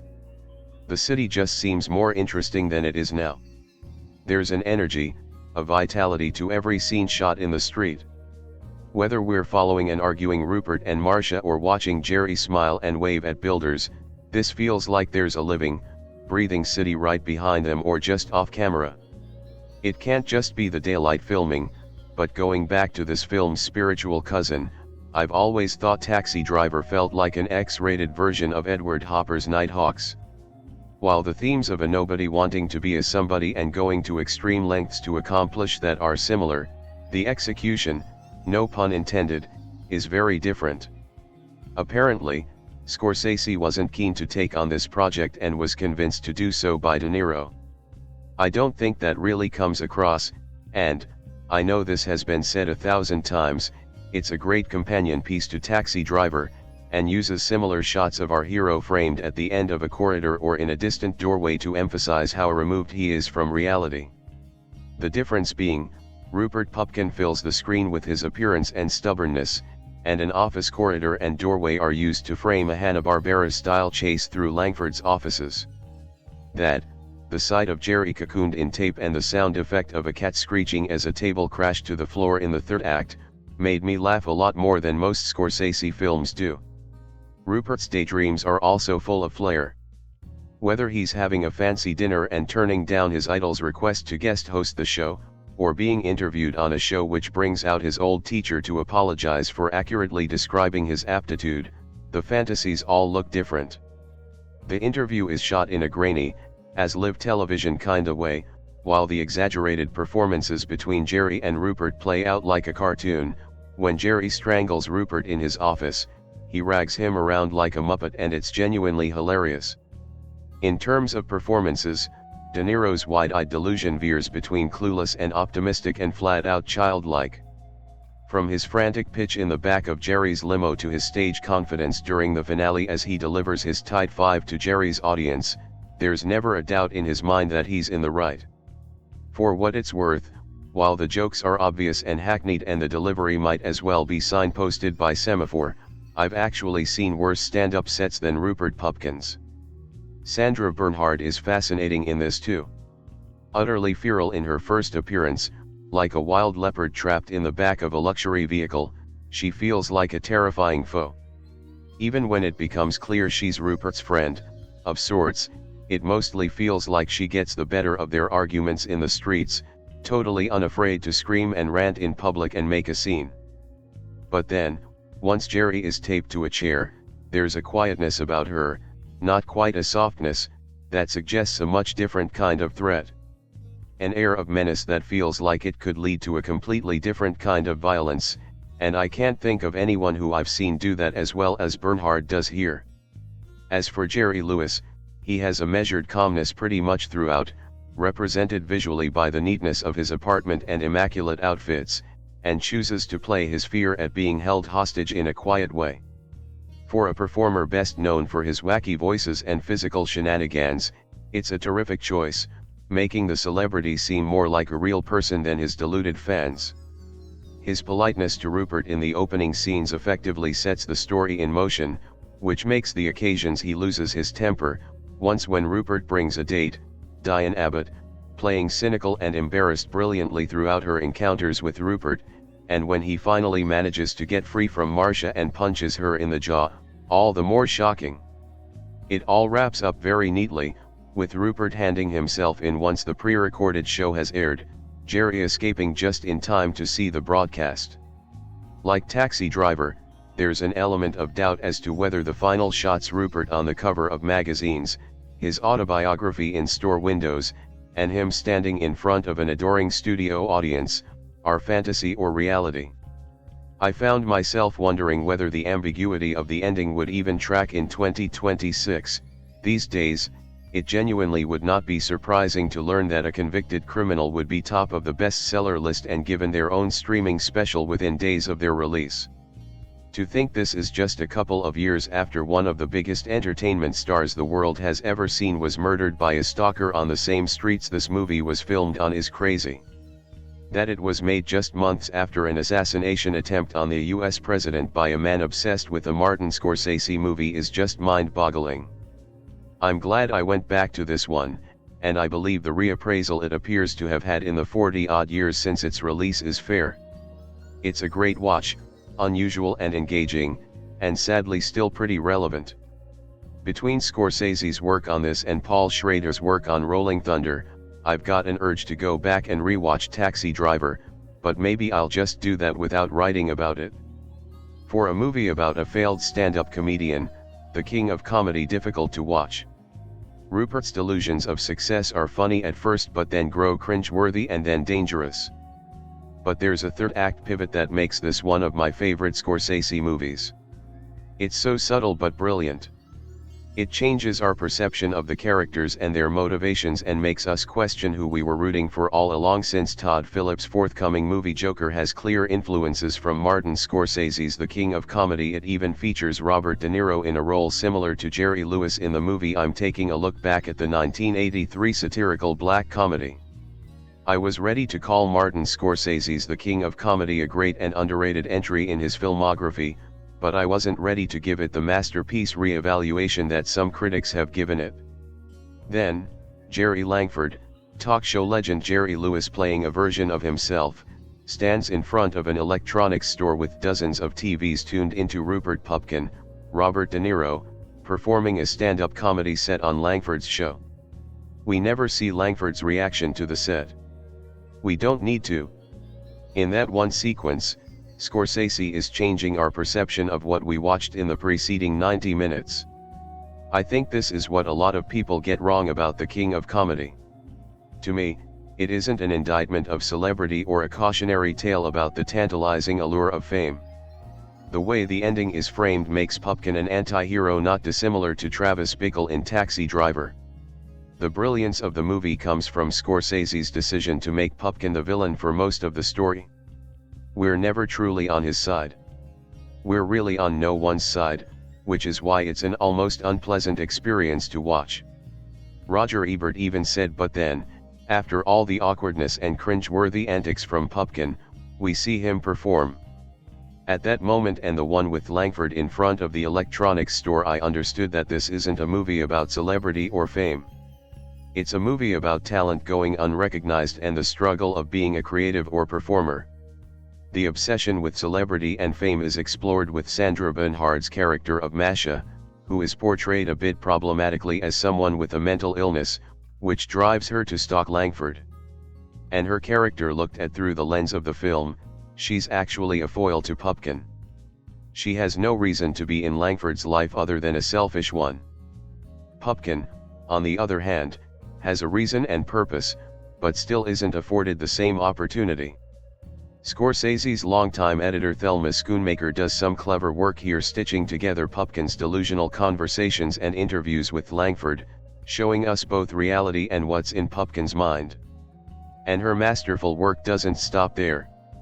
Every scene feels important and intentional.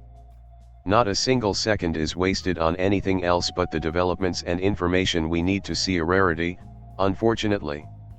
While Scorsese is a director that often likes to show his work on screen, this is one of his few movies that is driven by its screenplay. He lets the story speak for itself and shows restraint, which we haven't seen from him in a while. It may never be the classic that Taxi Driver or Goodfellas is. This movie is slight in comparison, but the king of comedy deserves a more respected place in the Scorsese canon. From the moment Robert De Niro's eccentric autograph hunter Rupert Pupkin hops his way inside the limousine of talk show host Jerry Langford, the king of comedy sizzles with motor mouth-induced panache. This isn't the cynical nor the blunt outing that we have come to expect from Martin Scorsese. Instead, it is a light entry into Comedy Hall of Fame, one that flaunts a relevant satirical backbone and a truly impervious performance from the director's right-hand man De Niro. Proceedings are aided by a snappy screenplay, energetic direction, and brisk editing, but this is absolutely a one-man show. Elements of subtle psychosis are explored through the pitfalls of rejection, but, at heart, the king of comedy is simply journey of hilarious wit, De Niro its perfect driver. Rupert Pupkin's, Robert De Niro, dream is to become a successful comedian plying his trade on a personal talk show. He spends many a day persistently practicing routines and his evenings glued to the rear entrance of stage doors, impatiently awaiting the signature of a celebrity. You get the sense anyone will do. Upon receiving a bout of half-hearted vindication from Jerry Langford, Jerry Lewis, and a less than half-hearted promise that Langford will consider his talents, Rupert believes he has finally achieved the break he has been after. Only, the aspirer's ambition far outweighs his common sense. Robert De Niro has never been funnier. Rupert exists on the opposite end of the mentalist spectrum from Travis Bickle, though De Niro portrays each persona with equal amounts of verve and precision. Just like Travis, Rupert demands our utmost attention and more, though this time it's as a direct result of an incessant need to talk his way into and out of every situation. De Niro effortlessly channels a man who always appears to be precariously teetering on the brink of a nervous breakdown, yet someone who still retains a peculiar air of discipline. His mannerisms are exceptional, displaying the actor's decisive comedic timing. Interactions with Jerry's receptionist are particularly sterling, not to mention an awkward card-reading scene that encapsulates Rupert's mantra, purposeful without structure. The film is less interesting when De Niro is absent from the screen, not because the remaining elements are poor, but because De Niro's presence is simply that enticing. Paul D. Zimmerman's screenplay scorches with immensely delivered dialogue. It throws up a satirical funny bone that harbors the ongoing effects of celebrity obsession, on both the obsessive and those being obsessed over. Rupert is an in-over-his-head autograph collector, the more scribbled the name, the bigger the fame, but his problem is a far greater one, he's a frenetic attention seeker. If it's not a woman, it's a talk show host, or even a wall covered in painted figures resembling an applauding audience. The latter is one of the film's most disconcerting and telling moments, echoing the infallible pitfalls of rejection. Though admirably gag-full, the king of comedy also ushers in an eerie strand that strikes an even greater nerve as we learn more about our wannabe comedian. For a split second, the culture of mania becomes humane. We begin to feel sorry for Rupert, who is ignored by all those whom he admires. When Rupert sees the walls in Jerry's office are painted red, desperation asserts that he wears a red tie during the next visit, anything to impress. The film encourages us to get on board with a man who feels hard done by in life and who subsequently uses this as justification to overbear.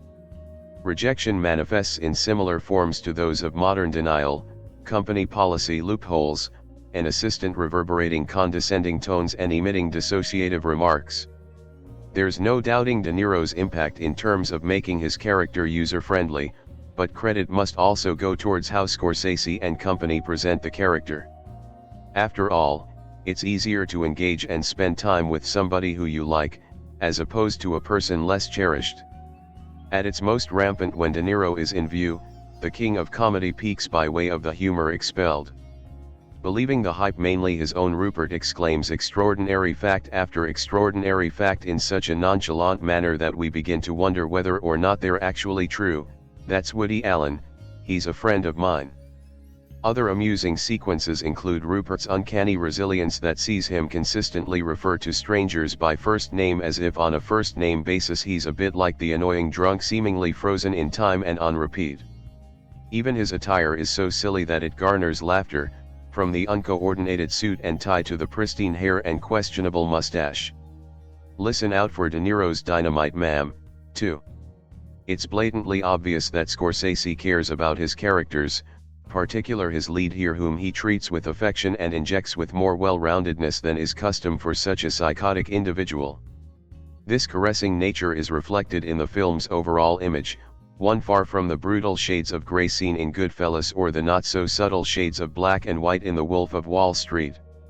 Typical of Scorsese, the king of comedy does arrive in tandem with an inert pizzazz, though not the glossy kind seen in the aforementioned outings, but rather an artificial glamour mirroring the inauthentic essence of show business on display. Proceedings rumble as they near the inevitable and dramatic conclusion, which sees an utterly outstanding monologue that toes the line between funny and pained. It's the golden bow on a succinctly wrapped present. The other performances range from very good to decent. Jerry Lewis is Jerry Langford, a man devoid of any cheer despite his lofty position in comedy. Ironically, the same spot a lively Rupert vies for. Though he plays the quintessential victim, Lewis' pinpoint dismissive delivery assists in spinning the traditional roles. We cannot help but side with the guy who is trying his damnedest to etch some semblance of enthusiasm from his successful counterpart. Sandra Bernhard isn't quite as effective as Rupert's fellow maniac Masha, though her character suffers from being too one-dimensional, an issue increasingly flagged up in the presence of a well-rounded Rupert. In fairness, the pair display quite the frazzled dynamic when together. Though it's not as scoping as many of his other outings, the king of comedy is definitely one of Martin Scorsese's best and most intriguing. Spearheaded by Robert De Niro doing his best funny man come insane impression, the outing spawns diatribes of electricity and opts to stand out from the crowd of convention. Better to be king for a night than schmuck for a lifetime. This movie was a difficult watch. It was definitely a very good watch, but it was also a very frustrating one. Recently I've been on sort of a Scorsese kick, but specifically focusing on his non-mob movies that I haven't seen yet. I feel that it's very easy to classify him as the guy who made Goodfellas or the guy who made Casino, but it's clear to me that there is definitely more to his work than rise and fall mafia dramas. The king of comedy details the shenanigans of Rupert Pupkin, a former autograph hound, stand-up comedian in his own mind and stalker of late-night talk show host Jerry Langford. Pupkin aspires to one day perform on Langford's show despite his lack of talent nor current employment, and spends nearly the entire runtime desperately trying to get in touch with him, even through force as we see by the end. I thought Robert De Niro was perfect in the role of Pupkin. In fact, my frustration with this movie actually stemmed from how great his performance was. His portrayal of Pupkin as a bumbling, narcissistic loser was so effective that I actually felt second-hand embarrassment watching him over and over beg and plead with Langford's staff to just let him see Jerry for just a couple of minutes. On that same note, Jerry Lewis' performance as Langford actually really surprised me. I have never before been impressed with his work and his comedy has never made me laugh, but in this movie he's a really fantastic serious actor and is the perfect foil to De Niro's role of sympathetic man-child. I also really liked the editing style. The passing of time is played with very loosely as night is bounced to morning, morning pivots to the next day and the day swings back to night again. It almost had a low-budget feel despite the movie's price tag of an estimated $20 million. The constant switching from Pupkin's fantasies to reality is something else I really enjoyed. I felt that it was truly the most comedic part of the film, a movie about comedy. I read on Wikipedia that the Talking Heads song Swamp, a personal favorite from Speaking in Tongues, would be featured in the movie, but I didn't hear it at all even though it's on the soundtrack album. Maybe I missed it? Overall, I felt it was a pretty good movie, but I would definitely prefer After Hours to this one. I do recommend the movie to those looking to get into his films that have sort of flown under the radar. Martin Scorsese and Robert De Niro recently earned rave reviews coming out of the New York premiere of their upcoming Netflix film The Irishman. Coincidentally, Joker hits theaters this weekend and also features De Niro in a prominent role. With this confluence of buzz and many already making comparisons between Joker and the King of Comedy, I thought now would be the perfect time to take a look back at the misunderstood classic. The King of Comedy is the fifth collaboration between Scorsese and De Niro, and like Taxi Driver before it, follows an outsider who yearns of being an insider. De Niro is endlessly watchable as the quirky Rupert Pupkin, a passionate yet unsuccessful stand-up comedian who becomes obsessed with a late-night talk show host, Jerry Lewis, and goes to increasingly desperate lengths to secure a spot performing the opening monologue. The King of Comedy leans much more into comedy than a lot of Scorsese's other films, though its societal skewering is every bit as sharp. More specifically, the film's commentary on celebrity culture and our collective obsession with fame and relevancy is only more fitting today than it was back in 1982. Admittedly, The King of Comedy isn't the most pleasant experience. Rupert is a selfish jerk who won't take no for an answer. We gain more insight into Rupert's warped worldview thanks to a handful of daydream sequences in which he's endlessly adored and everyone who ever doubted him begs his forgiveness. Though I found myself lacking sympathy for Rupert, I'd be lying if I didn't mention I was often compelled by his story. Most of the film provides me a cathartic experience in witnessing the downfall of such a poisonous individual before leaving me right at the end with a moral dilemma that I still find myself reflecting back on from time to time. I have to imagine then that in this way the film is unervingly successful. I've gone on record before as having said that I am not a Martin Scorsese fan. And I'm not. I still find most of his films boring. But, I am never one to approach a film with a closed mind. Well, unless it's a John Wayne movie, but I digress. I am very happy to say that my experience watching The King of Comedy for the first time is one of my favorites I've ever had. KOC is very tonally similar to Sidney Lumet's Network. They are both sort of cynical depictions of the TV industry, and they both are kind of strangely colorful, and brownish at the same time. It's clear to me that Scorsese was heavily influenced by Network for this project, and even though, in my review of Network, I gave it a 10/10, I would still have to say that this is a better film. First of all, the sort of childish, naive attitude that Rupert Pupkin has in this movie makes it more fucked up, in my opinion. In Network, everyone's a cynical adult, they're the waste in the sewer of New York's social scene. Rupert is kind of just like its kid, he's a dumb dude who wants what he wants, and he'll do whatever to get it. And I personally think that makes for a funnier film. The best part of KOC is obviously how funny it is. Scorsese and Paul D. Zimmerman didn't waste a second in this film, it's hilarious throughout. People say to me, hey, not every film has to be a serious art film, to which I usually reply with a list of films that I enjoy that are very entertaining while still being incredibly well made and written, and King of Comedy is usually chief among them. And while I'm on this topic, I want to address this mentality that the majority of people I know seem to have, at least in my experience. Based on this statement, it would seem to me that people would rather be condescended to with a piece of garbage such as insert Michael Bay film here, instead of something of actual quality while maintaining its entertainment value. Want a fun action movie? Watch Die Hard or Predator or The Terminator. Want a good horror film? Watch Halloween, The Thing, It Follows, or hell, even Scream. Want a hilarious comedy? Don't watch fucking Chips, watch an Edgar Wright film or King of Comedy. It doesn't seem like a hard concept to grasp, to me. Don't give money to talentless hacks who put no effort into any part of their films besides the effects and the casting.